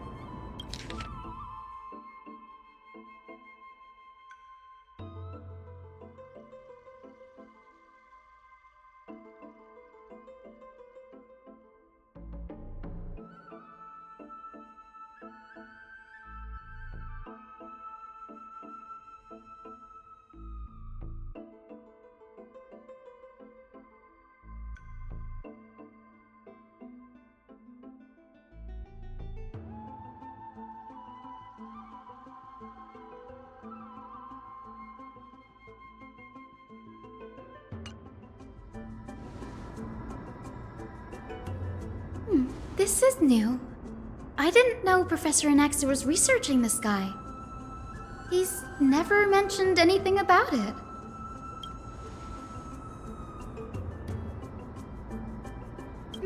Might is an understatement. Anaxa has never been one to venerate the gods, nor has he ever found it within himself to put any faith in the prophecy. People have come to think of him as a heretic, even in a place as liberal as the Grove. Yet, it is also this very blasphemer that Circe's favors. Fate sure works in mysterious ways. Oh, let me have a look.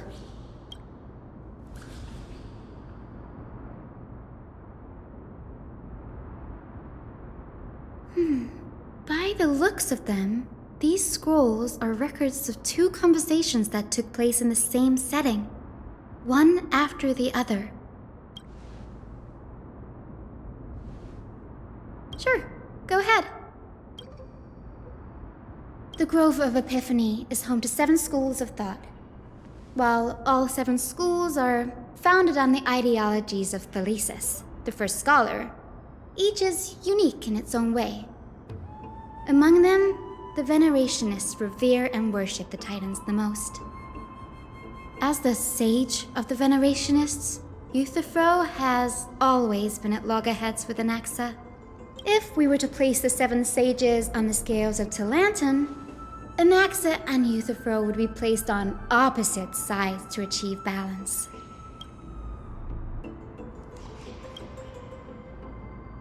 Nearly everyone in Amphorius has heard the story of the skyships by now. Aquila's stature is loftier than the heavens, and their divine retribution is merciless. That's why it's no use building giant skyfaring ships. Oh, but I do wonder if a supercharged mini Treevee cannon could slip past their watch. Newsporists primarily study the application of alchemy in soul repair. Everyone considers Anaxa a blasphemer, but that has never stopped him from sharing his ideas, no matter how taboo. If you must say that he's hiding something, then it's likely what lies beneath his eye patch. Anaxa often says that every failure brings us one step closer to the truth. Perhaps, to him, the crash of the skyship carries a different interpretation. the firmament is not impenetrable.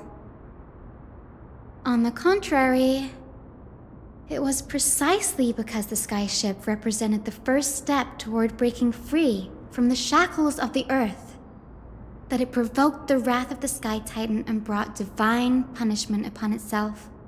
It's a shame that the majority of the Grove's research on Aquila was headed by the Venerationists, with sacrificial rituals making up a predominant part of their findings. Discourse about more esoteric subject matters in relation to Aquila dwindled even further after the skyship incident. So much so that even this scroll is completely new to me.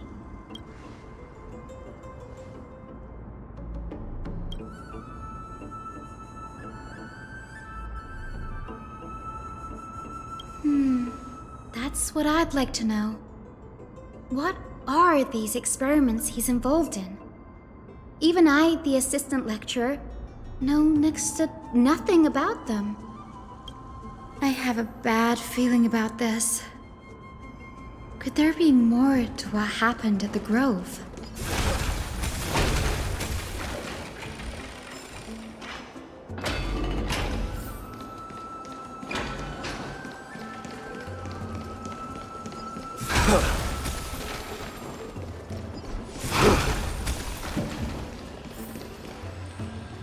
This is the Library of Philia, a place where the Grove stores its collection of tomes. Other than books written by the 7 schools, you can also find philosophical texts, ballads, and religious writings from the Outlands here. Cities that desire to learn from the Grove were apparently expected to contribute knowledge of equal value to what they sought. We've had more than our fair share of hilarious episodes over the years. For instance, it's said that the Erythrocheramists once borrowed a manuscript from a certain author, but ended up returning a copy instead of the original. What's more, the original manuscript was supposedly then hidden here. Nice? No need to hold yourself back, Danny. You can just tell it like it is. Their behavior was no different from bandits.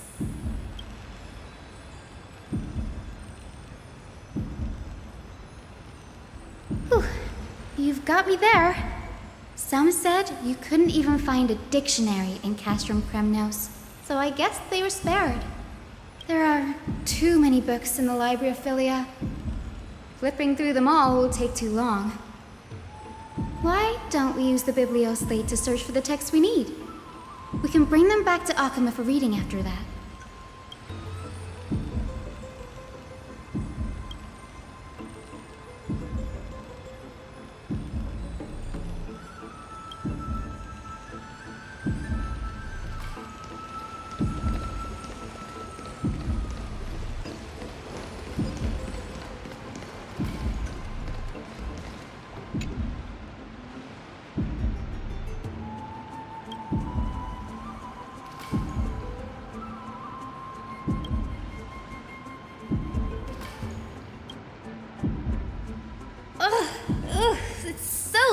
In here. Whoa. Are these all complaints about him? I can already see what they must have written. Anaxa has no respect for the gods. His very existence undermines order in our society. They're probably all things like that. Why else would they call him the Great Performer? When Anaxer established his school of thought, the first thing he apparently did was read his own work to everyone. Are the Titans truly an accurate reflection of what humans think gods should be? Worlds created by gods are indubitably perfect, but what of Amphorius? Only foolishness and insensitivity everywhere you turn. They marched him straight to the seat of judgment before he could finish. Though what he took on in the end was more of a debate than an actual trial. He had to address every one of the scholar's allegations, or face expulsion from the Grove. The first allegation was... Do you agree that since the Titans created the heavens and earth, so the mountains, rivers, and seas must likewise be their creations?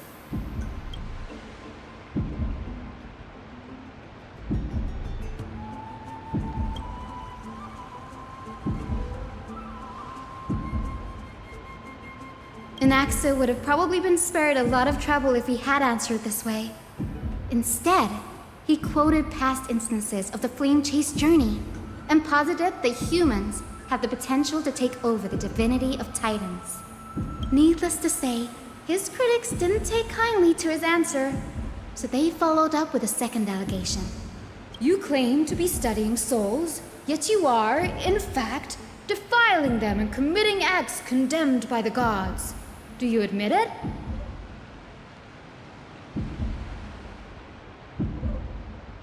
Anaxa always wears an eye patch, never removing it, even when alone. Some say he used one of his eyes as an alchemical ingredient. Every being in the world owes their safekeeping to Kithily, and this is even more so for the Chrysos heirs who have divine blood coursing through them. If he has really done something of that nature, then it'd indeed be sacrilegious. Thankfully, they had no way to prove it, so it amounted to nothing more than an allegation in the end. One by one, Anaxa engaged in wars of words against those who would challenge him. Toward the end, a scholar asked him, "Anaxagoras, have you any respect for the gods?" It was only after a brief silence that he answered, "I have never denied that Titans are meant to be noble constructs."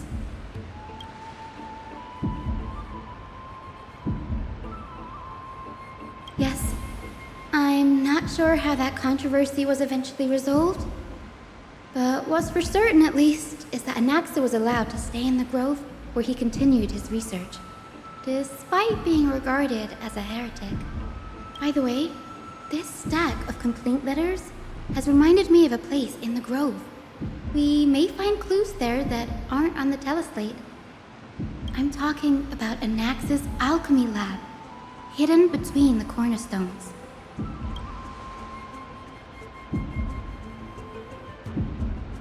It's a well-kept secret.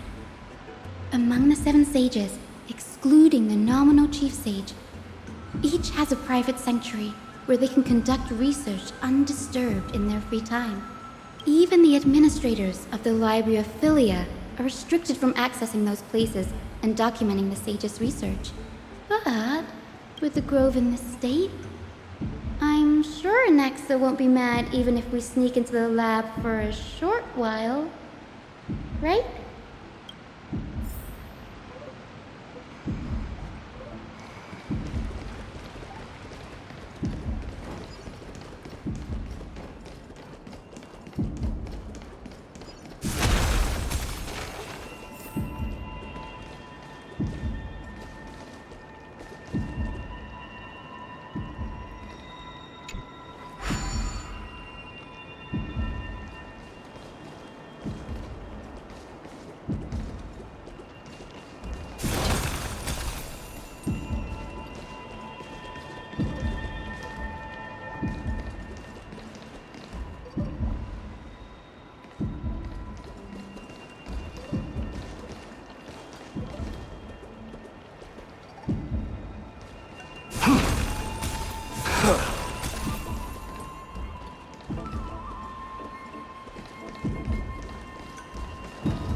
place, but where is everything? Materials for alchemical experiments, matrix diagrams, and even the seal to the lab. They're all gone. Did the Black Tide destroy it all?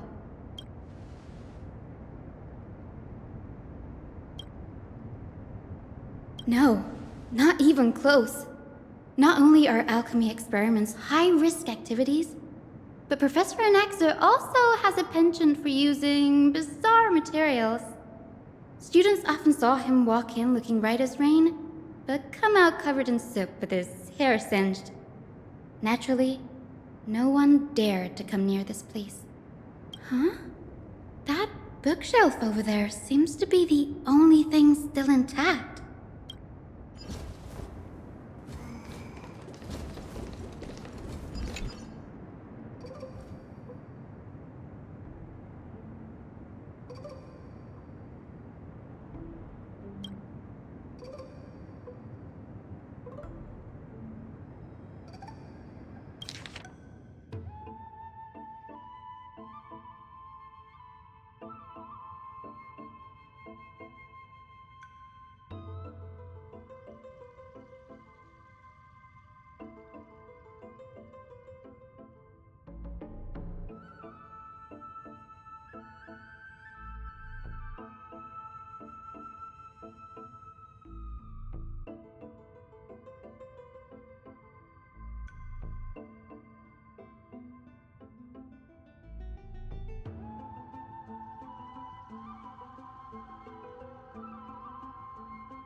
What's going on?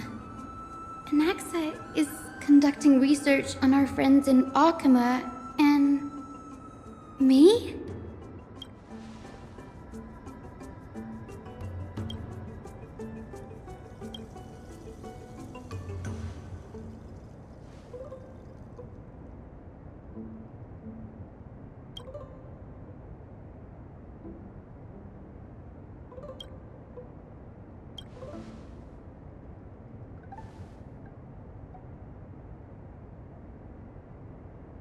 It wouldn't have been so strange if he had focused only on Cassie, given her own curiosity about her origins.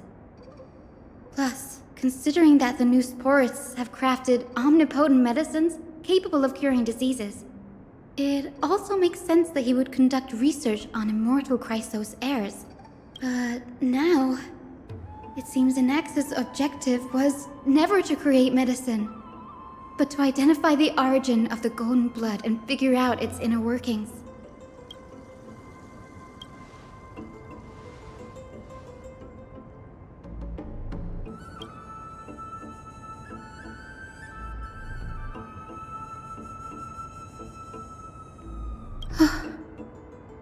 Danny, look at this. I have a bad feeling about this.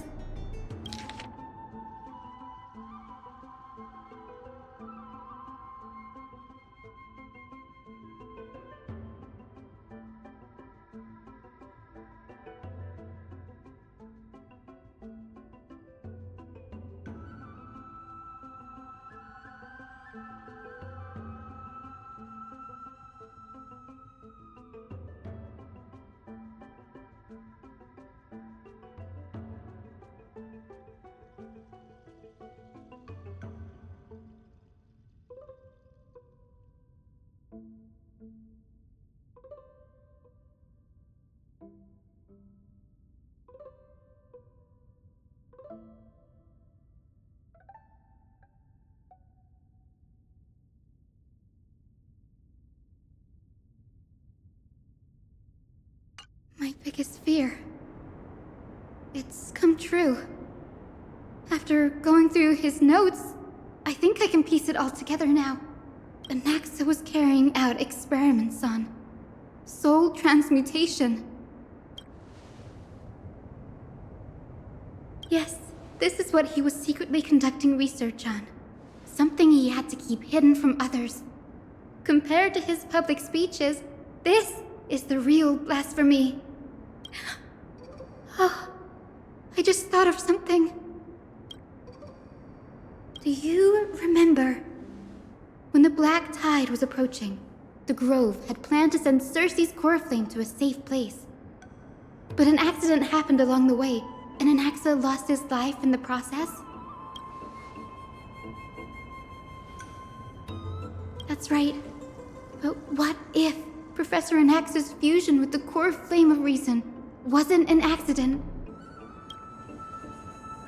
Put yourself in his shoes. Knowing that the black tide was closing in and your time was running out, what would you have done?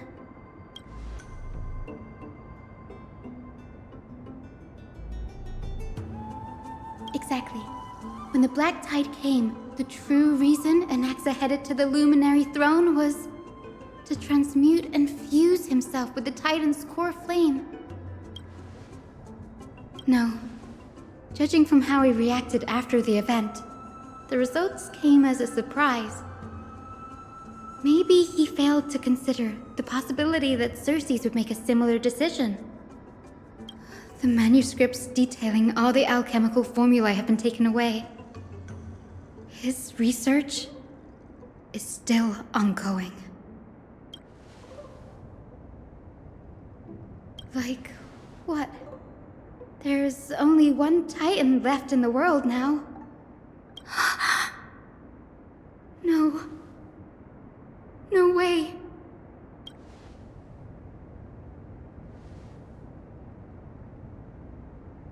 He's after Kefali.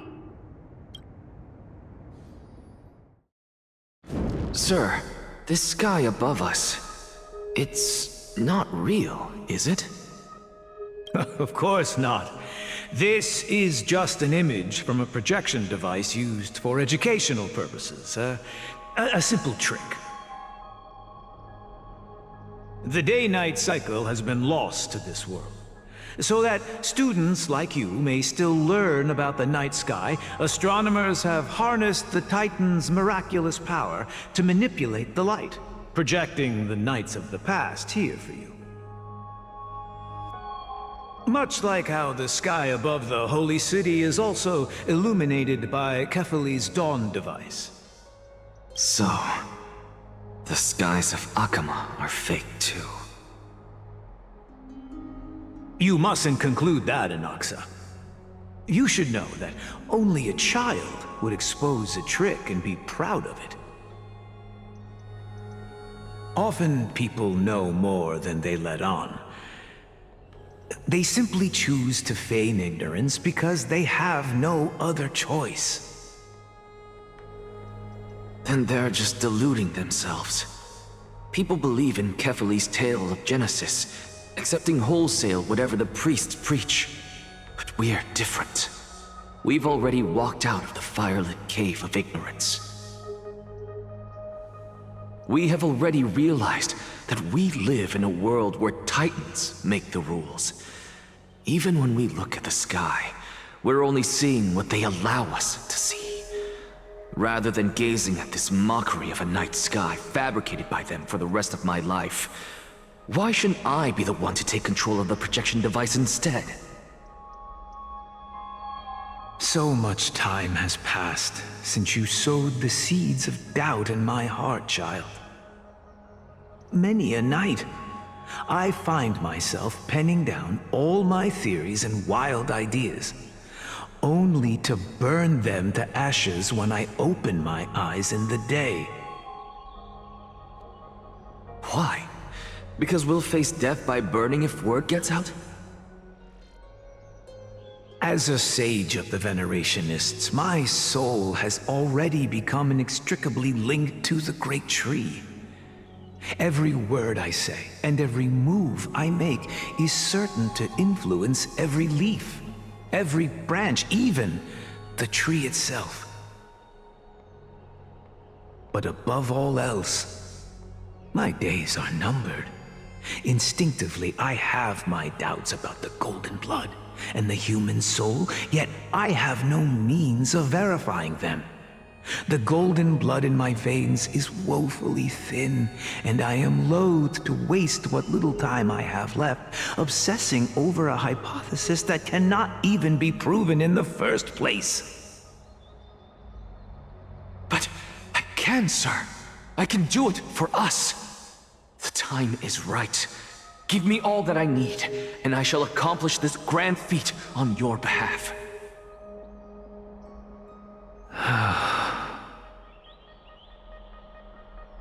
You're right. I shall do just that. In the next meeting of the sages, I will spare no efforts fighting for the rights you deserve. Go. Establish your own school of thought.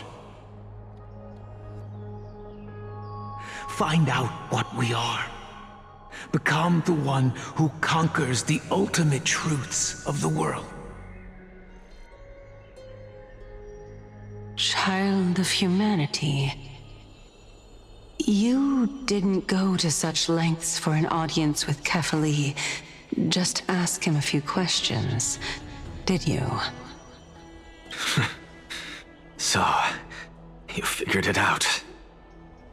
If I were as foolish as a Dromus, perhaps I'd throw myself down and prostrate before their greatness, begging for the gods' prophetic wisdom. Well, sorry to disappoint, but I'm no Dromus. Alas, I am a human, standing tall on 2 feet, possessing both intellect and pride. Before such power, does it make any difference whether you're a human or a Dromus? I'm sure you're familiar with the story of the Styxians. When the raging waves threatened to swallow them, they didn't just give up and become sitting ducks. No. They constructed a dam that kept the roaring tide at bay, chaining down the mad Fagusa. They call me a blasphemer, Xerxes. But that doesn't mean I deny the existence of gods. It's just... as I see it, Titans are simply a force that mankind has yet to find a way to tame. Oh? If power that rivals the Titans is what you crave, why not conform to the prophecy and brave the trial? Why stop at harnessing the power of the Titans when I can do so much more? The source of life is what I wish to grasp, to understand what makes up the soul, and to learn what we really are. Thanks to you, I've had the chance to personally verify, in more ways than one, that the soul indeed ceases to exist in death. But where there is death, there is life. And where there is an end, there must also be a beginning. How then is a soul born? That was the only unknown variable left in my calculations. And by the sound of it, you have already formed a conjecture. No, I have already drawn a conclusion. In my journey unto death just now, I finally saw the answer with my own eyes. Professor Anaxa, I'm here. His life hangs by a thread. I must ask you to refrain from taking any unnecessary steps. Of course. I'll bring this to a conclusive end, and give you the answer you so desire. However, in accordance with the principle of equivalent exchange, I must also demand from you what I need. As you wish. Don't you care to know what the price might be? It's a matter of uncovering the truth about the Death Titan and his survival. This may be the only time I can ever save someone's life. There is no need for me to think twice. I see. In that case, let the show begin. Indulge me. Am I correct to say that you intend to prove Thanatos' whereabouts and prove the nature of our existence now? Before I begin, I must confess I had been stuck in a cognitive trap all this time. As unrelated as these two propositions may seem at first glance, they are in fact logical equivalents. They are merely two different ways of telling us about what the soul is at its core.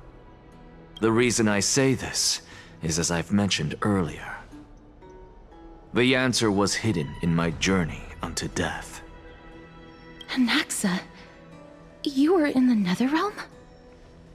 Yes, I am but a living dead man now, but that's not important. What truly matters is, I overheard a conversation between heroes. That's not all. Remember how I said you were a part of that conversation too, Circes? And I've told you that I have no recollection of such an event. That was likely just an illusion conjured up by the mind of a dying man. Of course you would remember. Because that wasn't you. That was Calypso, one of the 7 sages of the Grove. Calypso? Huh? Oh, that's the name I made up on a whim when speaking to this girl. How do you know of it? And surely you jest. Don't you think I, of all people, would know if that were the name of one of the 7 sages under the shade of my tree? Don't you claim to know the Grove's past like the back of your hand? It seems you've lost even the memories seared into your soul. Use your head, Circes. Since all of this took place in the realm of the dead, it stands to reason their likenesses are of souls from the past.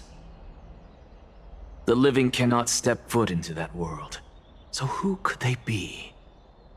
Think about Calypso.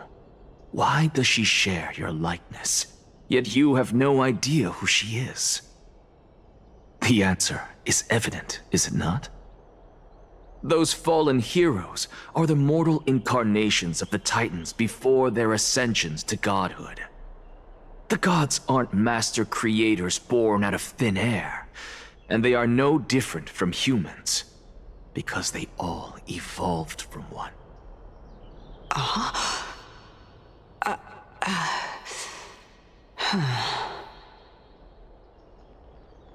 Does this answer disappoint you?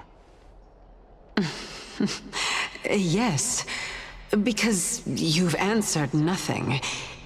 If I truly was once human, as you claim, then where do the children of humanity come from?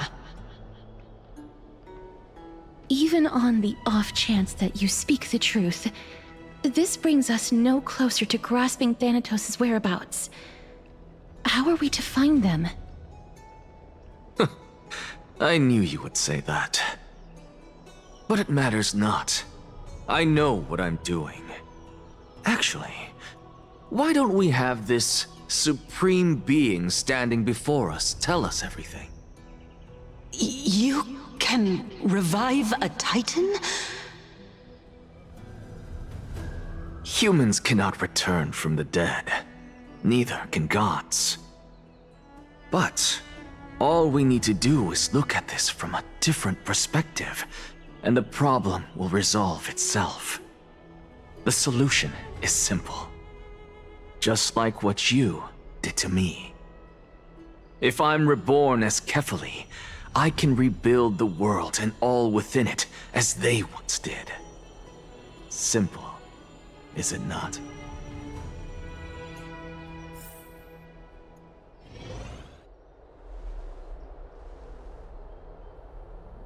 I have news from Hyacinth and Danheng.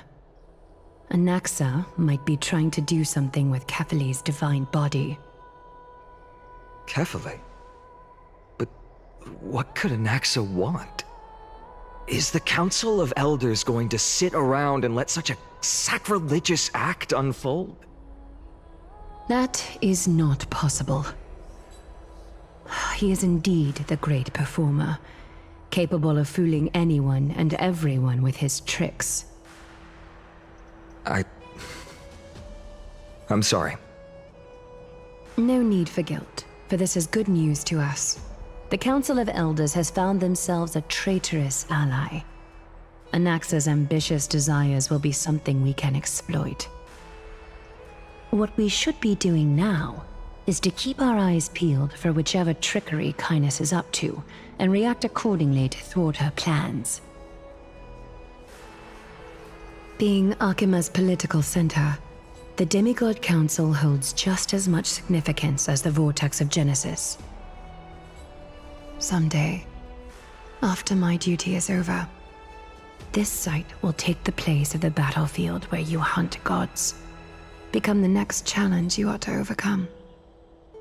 Till then, it's best to get used to this place as soon as possible.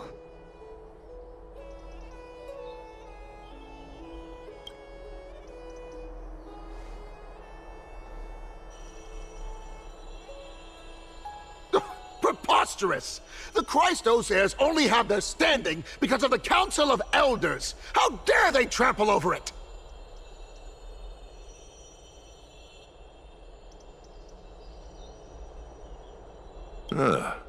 It's been a while.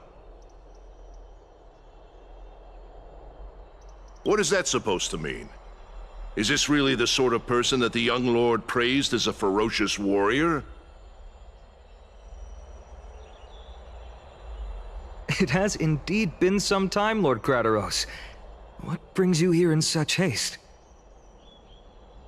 Shh, keep it down. Be more vigilant. See those duplicitous dogs over there? They do the dirty work for Kindness. I've already ordered my people to hold them back, but we should still lay low. Unless you're itching for a bloody fight to get a workout in. My bad. So, did something happen? Did you hear thunderclaps last night?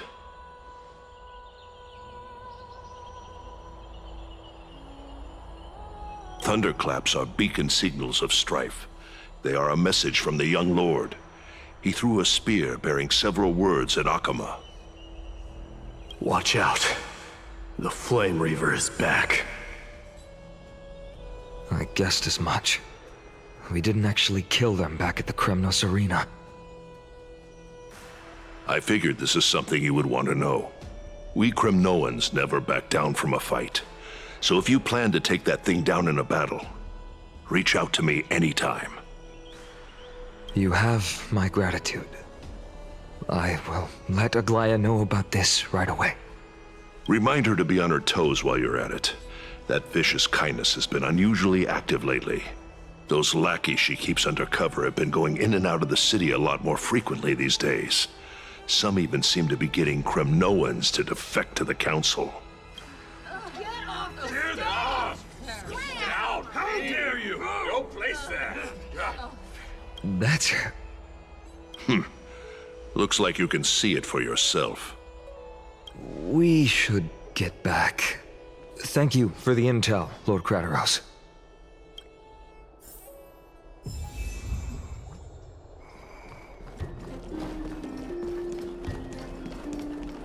By Catherly into Lenten above, as the Theoros I have observed.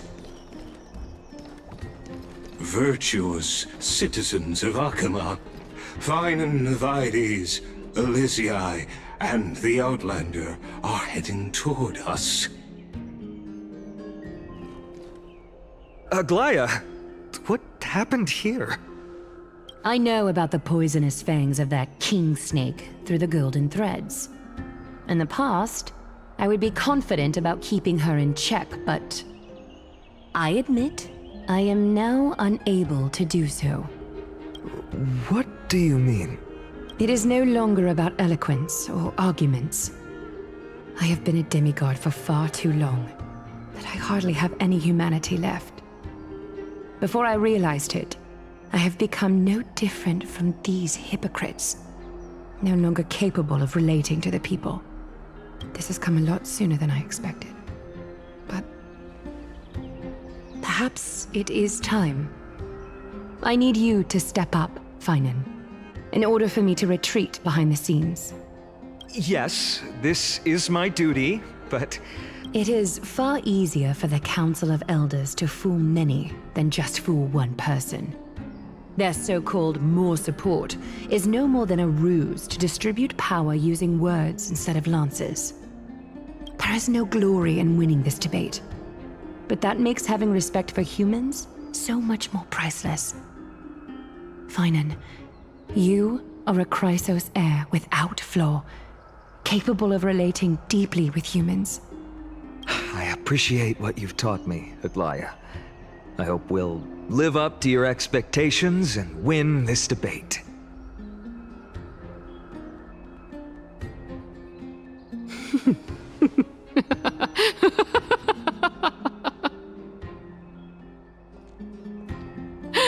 Oh, you've done well, Lord Calictus. Let me take over and personally close this debate for today. Dearest counselors, let it be known that I sorely miss the blissful times portrayed in lyrical poems. Back then, Amphorius was home to nearly 1,000 cities, each with their own local faith, while gods walked the earth and shared close bonds with humans. Yet, in the present, people from all over are forced to leave their homeland to seek refuge in the holy city, where they hope to rest under Kephales's protection. All of us have long been in the same boat, with no way out of this plight. We didn't have a choice in the past, but now, the Council of Elders brings to the table a new possibility. All I have left is one question for you. Would you rather strive toward the unheard of Era Nova, or return to the prosperous Era Chrysia of our past? Make your choice. Now, which of the two would lead mortals to an ideal future?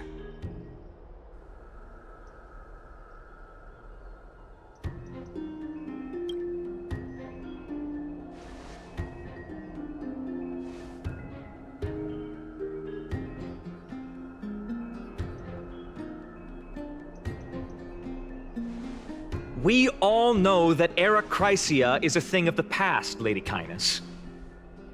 Please, enlighten me. How does the Council of Elders plan to turn back time? Let the 3 Titans of Calamity be born, and Era Chrysia is nevermore. But bring demise to those Titans, and Era Chrysia will descend upon us again.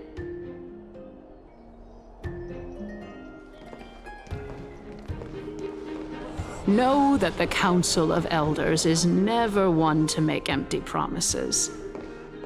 Look at who we have on our side. Anaxagoras, one of the Grove's 7 sages, and Castorus, Idonia's goddess of death. With the help of these 2 heroes, I can promise all of you that Era Chrysia will exist once more. Aren't they Chrysos heirs? They're supporting the Council of Elders instead? It's clear from the start that these heroes do not get along well in their group. All the more proof that Aglaya is unfit to speak on behalf of every Chrysos heir. I am in favor of Era Chrysia. Era Chrysia! Era Chrysia! Era Chrysia! Era Chrysia! Era Chrysia! Era Chrysia! Era Chrysia!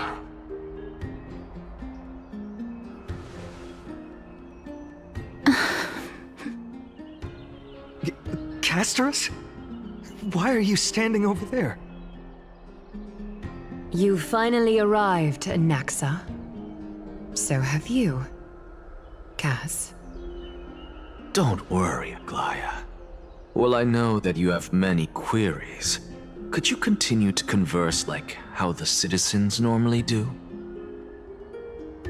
Tell me, dear citizens, if we successfully retrieve and return Thanatos' core flame without anyone passing the Death Titan's trial, what would happen next? The answer is simple. We will have a chance to rid the world of death and bring Amphorius back to an era when all beings live forever. We'll usher in a new future that will be entirely different from the Flame Chase journey. He's one of the 7 sages. That's impossible. I really believe this. Your proposal is much too idealistic.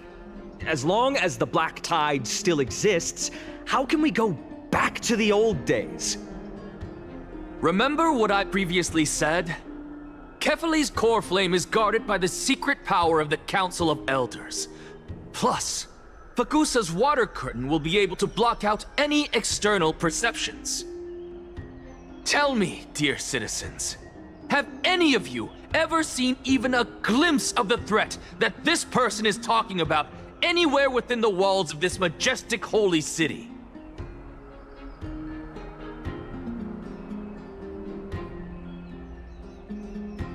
Oh?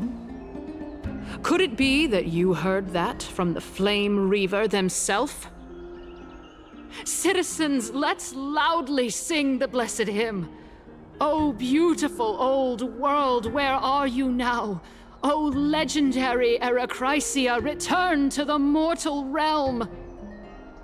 After the destruction of the 3 Titans of Calamity, the Flame Chase journey will have to end. Erechrysia! Yes! Yes! This is bad. The masses are now totally riled up. Anaxa, pray tell. Everything that you've mentioned hinges on the premise that we can find Thanatos' existence, right? Thank you, Lady Aglaya, for still caring about this city. However, dear citizens, we are truly fortunate and blessed. For Castorus, Idonia's goddess of death, will surely find Thanatos under my guidance. What? With that, I solemnly promise that the core flame Lady Castorus brings back will be personally managed by the Council of Elders.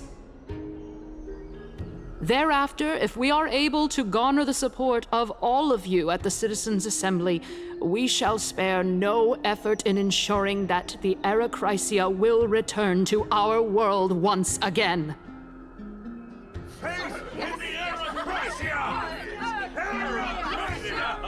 With the balance shattered, the result is clear. By Kefali and Talentin above, as the Theoros I have observed. Akama has chosen her destiny. The issue up for discussion at this Citizens' Assembly shall be modified to the suspension of the Flame Chase journey. This resolution shall be put up on the Wall of Heroes, such that all citizens are aware of the city's way forward.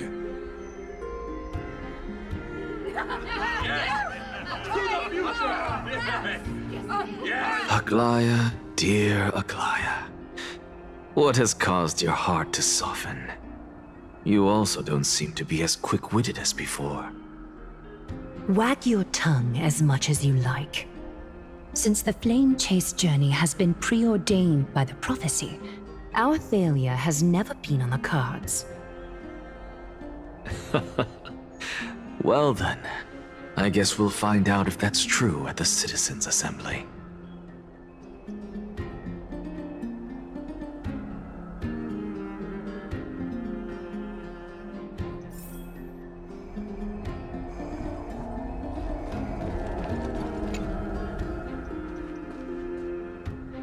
Well, it seems that when I sent you to look for Anaxa, I unintentionally facilitated your partnership with him instead.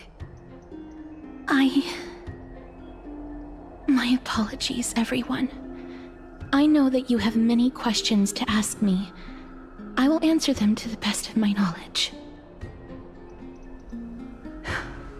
In that case, please tell us as much as you can.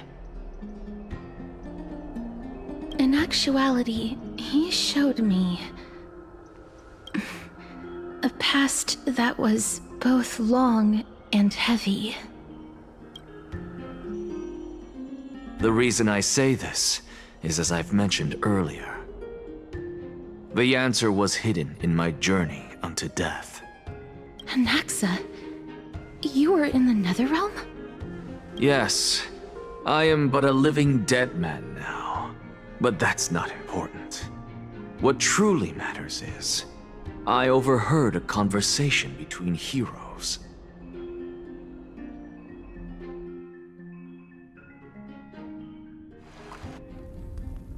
Have you heard of this tale before? A tale about the ocean god's treasured pearl, our hometown.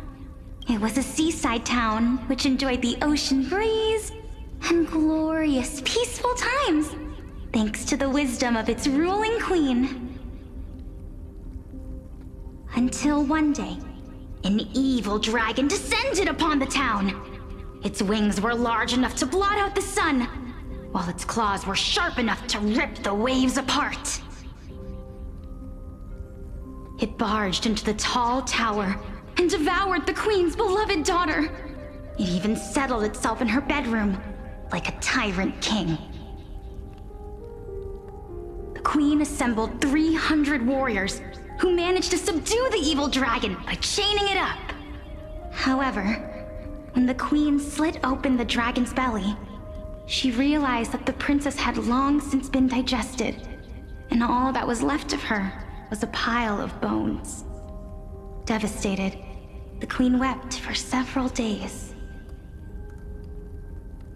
It was then that a devious, smooth-talking scholar arrived at the palace and suggested that the princess could be revived through the use of dragon bone and dragon blood. That liar called this process the secret art of alchemy. The princess was reborn! The queen was overjoyed, blissfully unaware that the evil dragon's soul still lurked within the princess's body. As revenge, the evil dragon swallowed the poor queen, the glib liar, the courageous warriors, and all of the town's innocent civilians in a single gulp. Worse still, the souls of the deceased refused entry to the Netherrealm because they were filled with regret. Forced to roam the mortal realm, these resentful souls ultimately converged into a river of souls that would not retreat for a long time. The terrifying death had consumed all.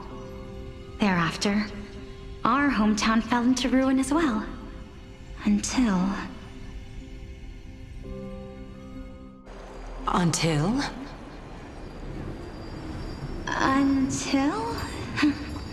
Actually, I don't know what happened next either.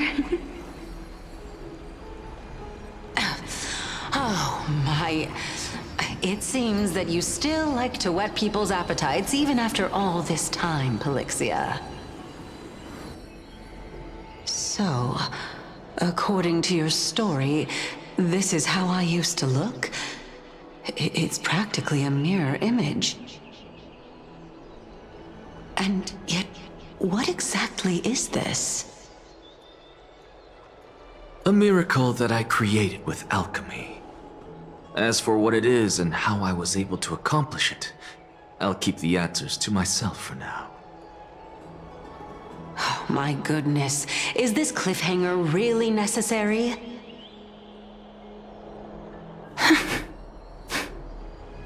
Quiet, Titan.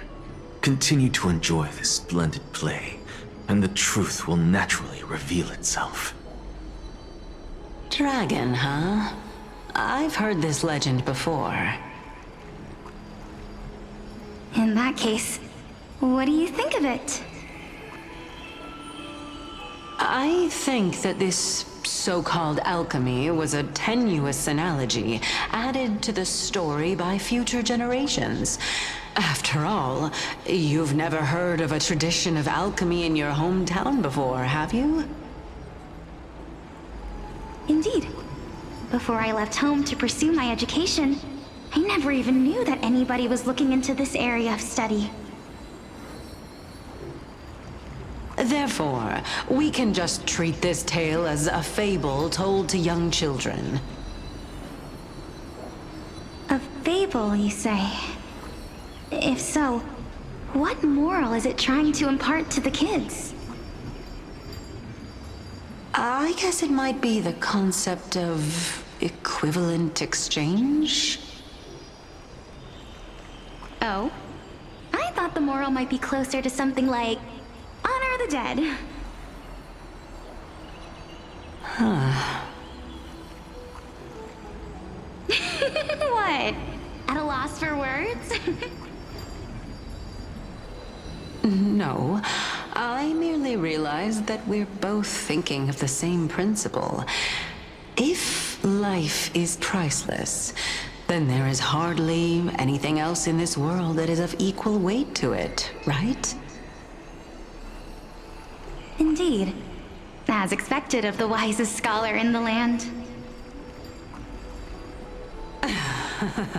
You flatter me.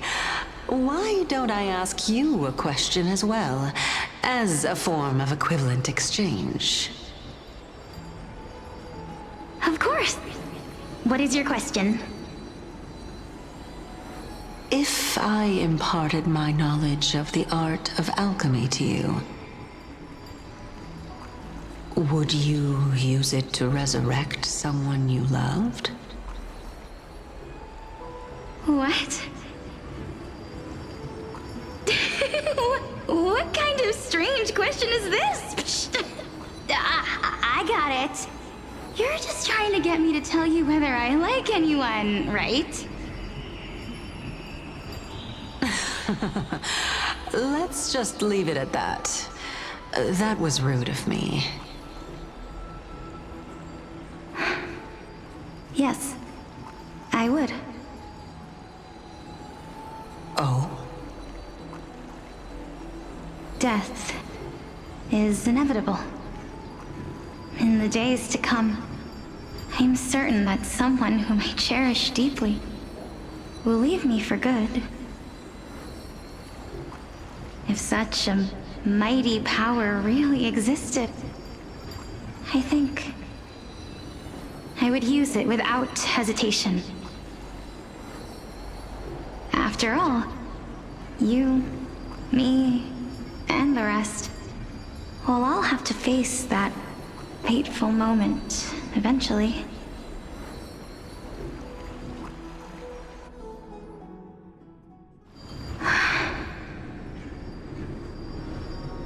My time is finally here. However, perhaps because of my firm belief in the immeasurable value of life,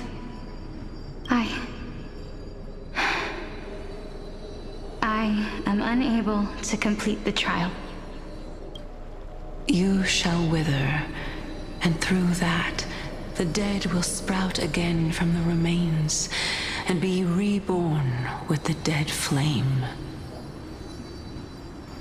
It is a pity that fate is such a cruel mistress. Is there no other way of interpreting those words? I'm afraid that the meaning is clear. Between my sister and me, one must pay the price. Our trial can only be completed when the one chosen sacrifices her life.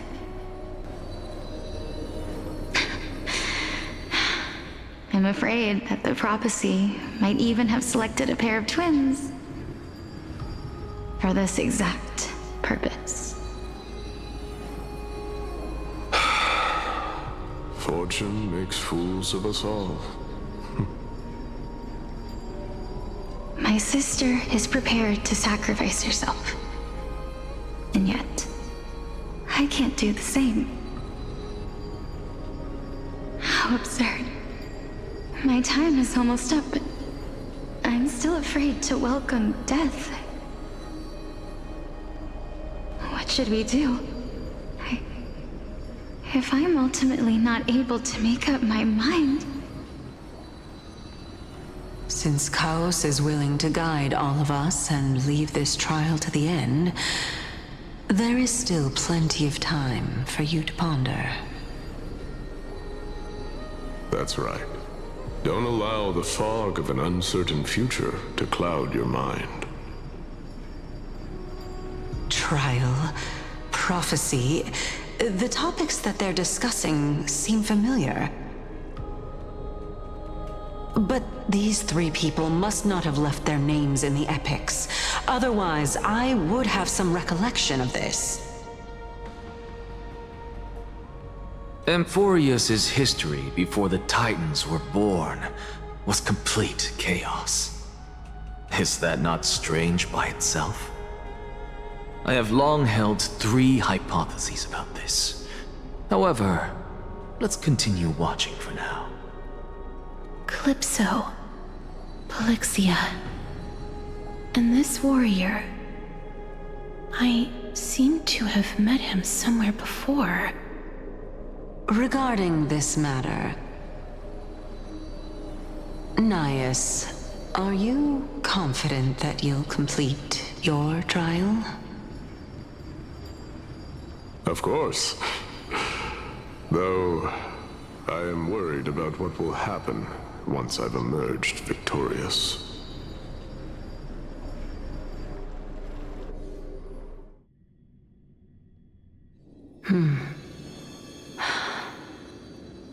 Looks like you have made up your mind. Yes, this is the safest course of action. Completely separating courage, honor, tenacity, sacrifice, and reason. You really know how to make things difficult.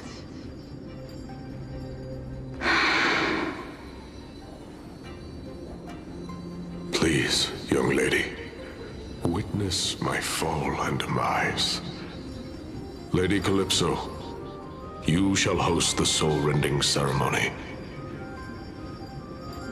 I do not understand. Why would you dare to sacrifice yourself for a future that you won't get to witness? Because this is our destiny. The power that resides within me is so intense that I will one day be engulfed by it. Furthermore, a valorous death before glorious return has always been the path I chose to walk. A journey I began long ago. If your sister or Chaos were in my position, I believe they would make the same choice as well.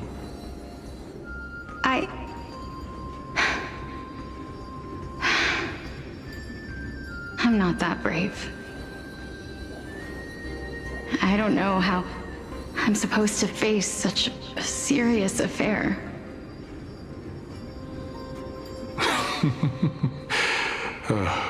Despite being Death's chosen one, it seems you still don't know how to face it.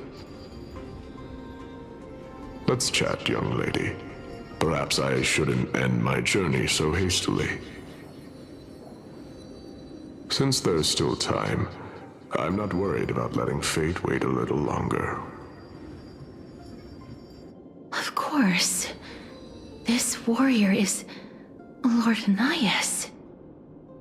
As the embodiment of Nikador's divinity, he entrusted his life to us and allowed humankind to end his madness.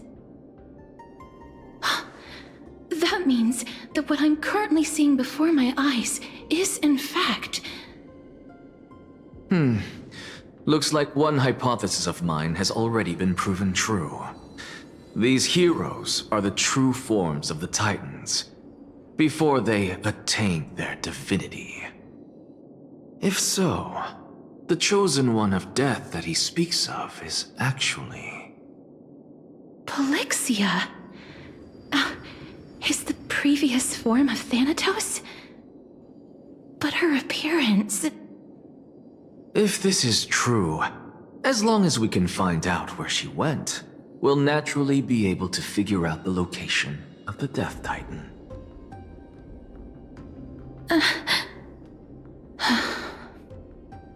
But before that, we first need to witness what ultimately happened to Lord Anias.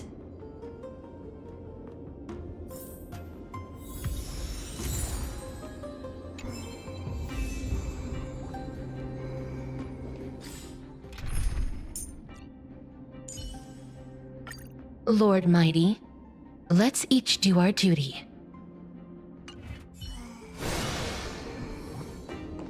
Nikador's courage is a testament that they have never once retreated from a battle. I've heard that these words are still engraved in Castrum Kremnos even today. It didn't occur to me that they were actually part of an alchemical formula.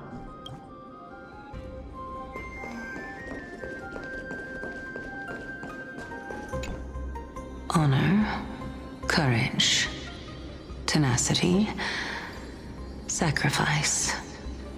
And finally, the only thing that remains is reason. Cheer up, young lady. There is no need to shed tears over a glorious death. All farewells in this world are sorrowful, Lord Nias.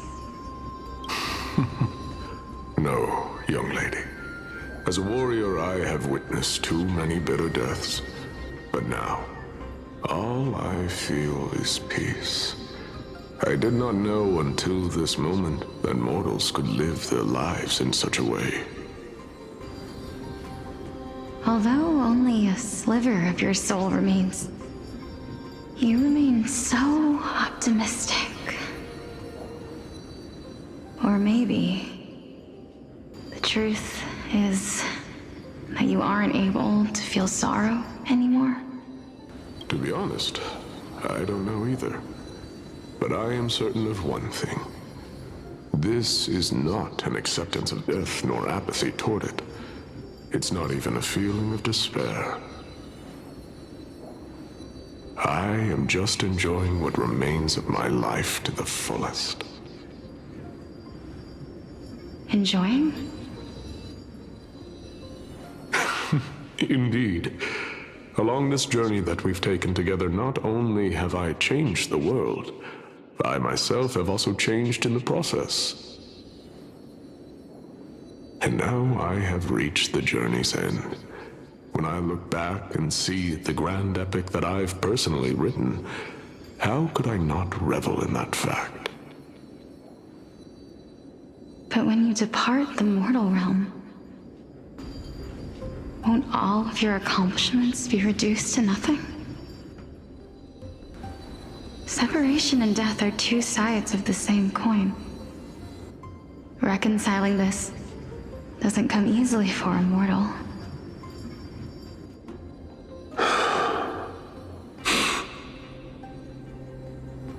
Finally, let me recount to you a story of mine, young lady. The first time I returned from the battlefield, I felt extremely hollow. The calamity had devoured everybody on the battlefield but me. When I returned to the city alone, the citizens held a banquet for me that was far from pleasant. I felt as though I was still on the battlefield, and the person who had returned was nothing but an empty shell. It was late into the night by the time the banquet ended. My head still reeling, I returned alone to the barracks. On the way back, I encountered someone.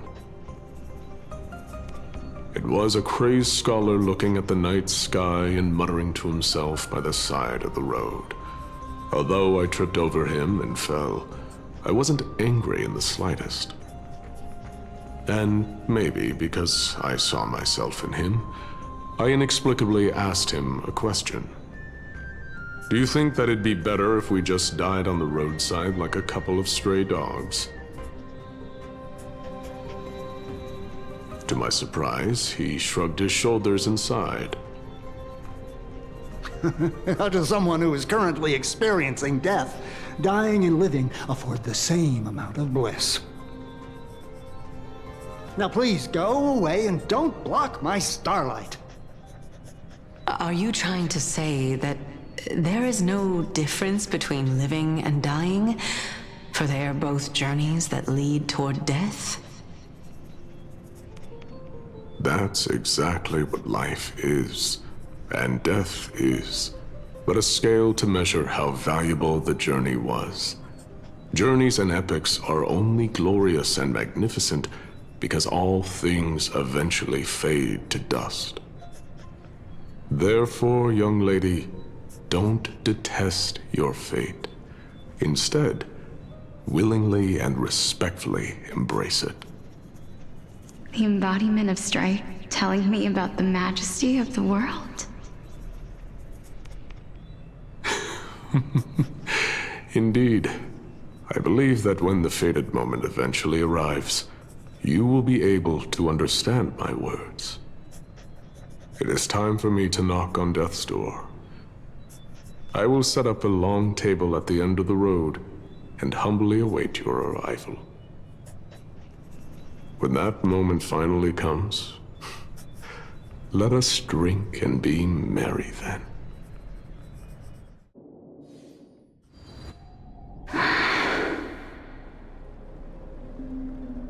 I knew this day would eventually come.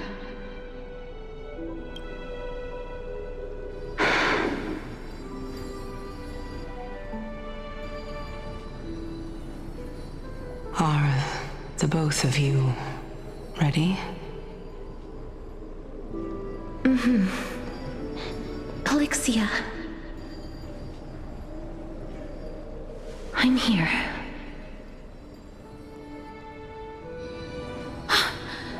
What?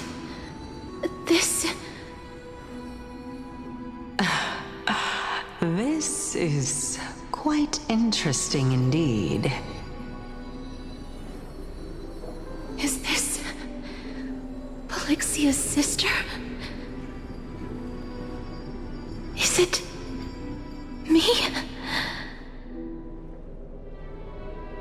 Now, it's time for us to fulfill our promises.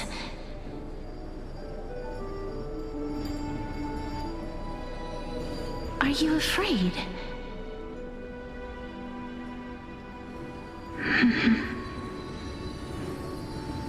What are you afraid of? That I won't be able to do it.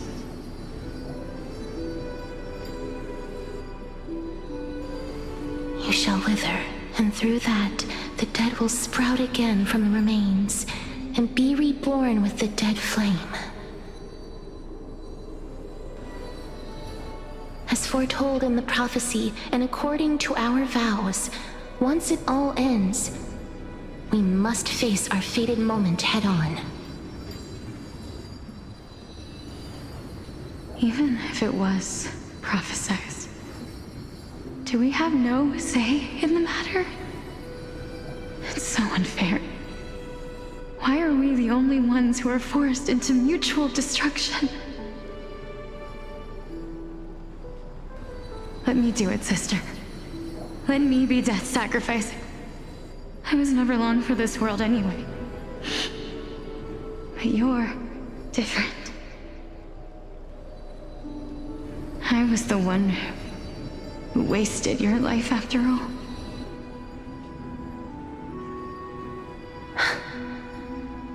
You're wrong, Polixia.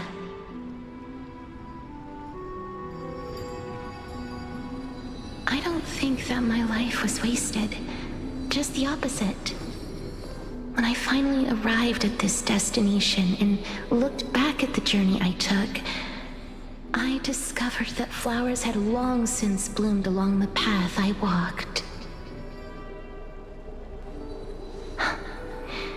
It was you who sowed the seeds for this sea of flowers, one that is more beautiful than the promised land at the end of the world. Besides, I have lived a fulfilling life. Even though I was fated for sacrifice, none of the things that I've experienced will dissipate. Instead, they'll forever live on as memories inside your head. Will they not? How could my memories of you ever compare to the actual you? Well then, tell me. What exactly are we?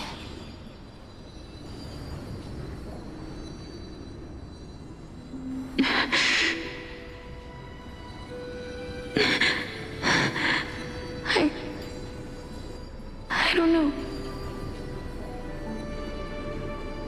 I don't know either. But regardless of what the answer is, regardless of how we're shaped by others, or even by this world, ever since we were born, the fact that we existed was predestined, and nothing could erase it. This is why I will always, always be by your side. We're twins, after all.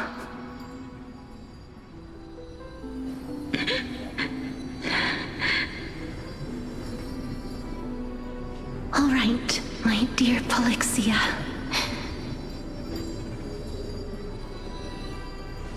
It's time to extract my heart and light the flame of death. After that, use it to plant the first bud in the prophesied new world.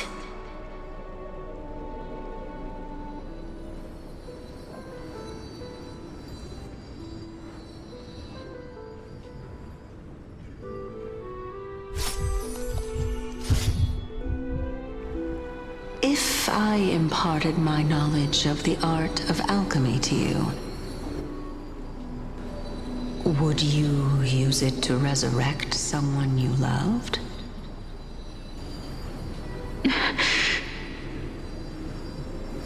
Death is inevitable. In the days to come, I am certain that someone whom I cherish deeply will leave me for good. If such a mighty power really existed, I think I would use it without hesitation. Even now, my answer remains the same. This is why, sister, I promise you, in the prophesied new world, I shall plant the first bud on your behalf. Go now. Return to the ocean god's treasured pearl, our hometown. I shall open wide the entrance to the Netherrealm and grant you a second life. The living beings on this earth shall respond to my call and lead you to the sacred daylight. Remember, do not look back on the land of the dead, and do not stop moving. In the new world promised by the prophecy, march toward your new life. As for the price of our equivalent exchange, let me be the one to pay it.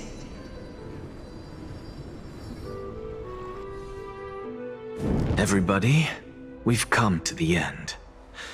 Unfortunately, I am not compatible with the Supreme Being, so I was unable to completely fuse their soul into my own body. However, being able to glean all this from them is exciting enough. I'm certain of this now.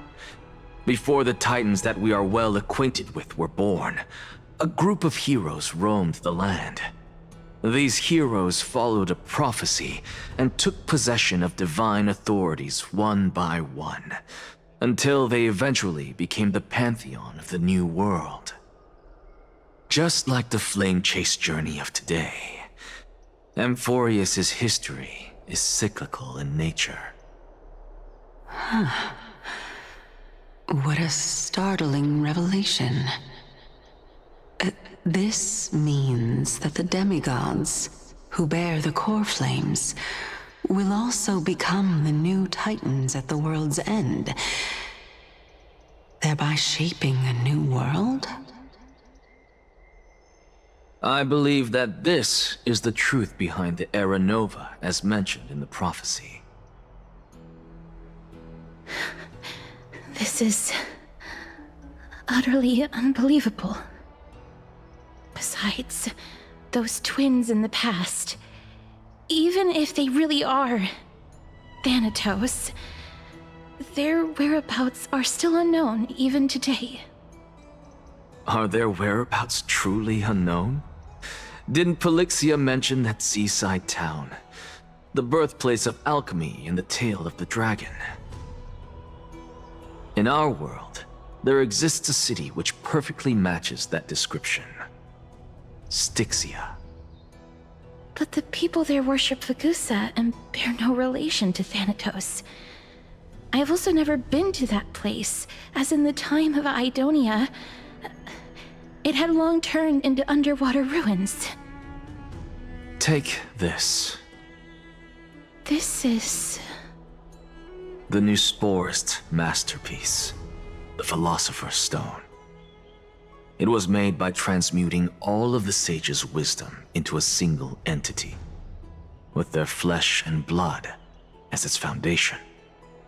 Remember, I've mentioned before that the art of alchemy is all about conversion, tempering, and ascension. This process also applies to the pursuit of truth. Regardless of how unbelievable this sounds, the truths of the world have been refined from the impurities. Think about the story of the dragon. This stone will lead you to your real hometown, allowing you to reform the door to the Netherrealm and discover Thanatos' fate. You still look as confident in your victory as ever, but what if your conjecture is wrong? Simple. I shall merely admit to the entire world that my experiment was a failure. However, my line of thinking will not fail because I have already planted the seeds of doubt into the hearts of the masses. Actions speak louder than words, Castorus. With the assembly about to begin, don't forget the promise you've made. I've already searched for so long. I'm willing to try one more time. While we converse, his life is also slowly slipping away. But before I leave, I have another question. What exactly did we witness just now? That was the world imprinted in Kefali's soul. If we are to prove its existence, you must take the final step. Go. Do not disappoint me. I understand. Hey, child of humanity. Don't get antsy. I still remember the question you posed to me. As a scholar, I do not wish to offer up ambiguous conclusions. Let's discuss this topic again when she manages to find the evidence. I merely wanted to ask, was that stone transmuted from your heart? If so, rebirth is no longer an option for you. Why not? When I was a child, I lost someone dear to me. When I was a teenager, I lost my faith. A while back, although you saved my life, I also lost my soul in the process. Now I'm merely forsaking my body. What's the big deal? Why are you always finding ways to die? Isn't it good to be alive? This is but a necessary sacrifice on my path to transform into the purest of them all. Can someone who's dead even claim to be the purest of them all? Furthermore, if your hypothesis is proven correct, does it not just confirm that the myths are true, and thereby invalidate all your theories? No, it's just the opposite. If my hypothesis is correct, it means that I can actually ascend to godhood and reshape this absurd world that you all have created.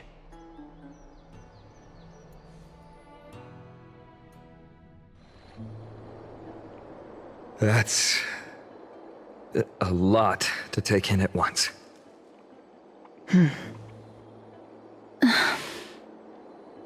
Lady Aglaya, please, let me explain.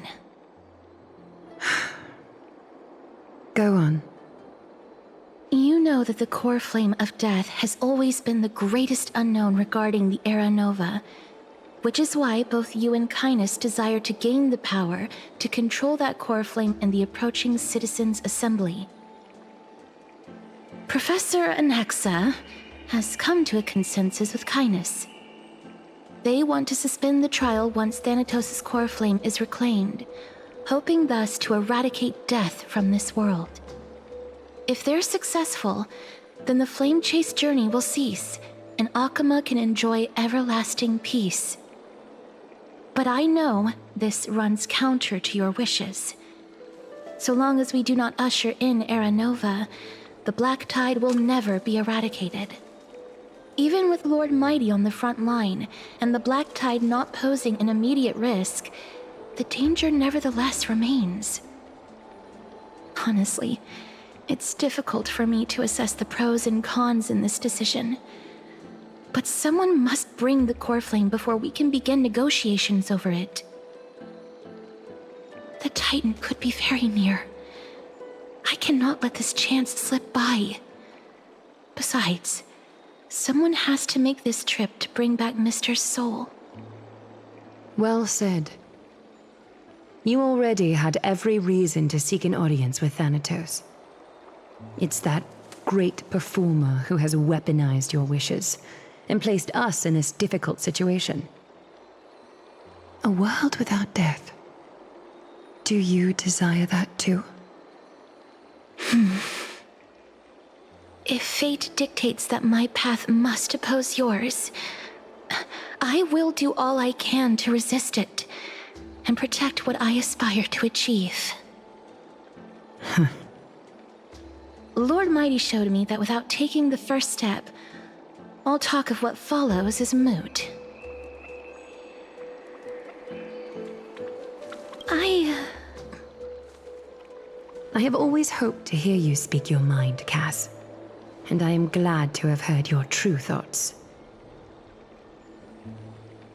Styxia. I visited that place in the past. Though it is now an island surrounded by the river of Soul's torrents, it's not hard to see its former splendor. Go.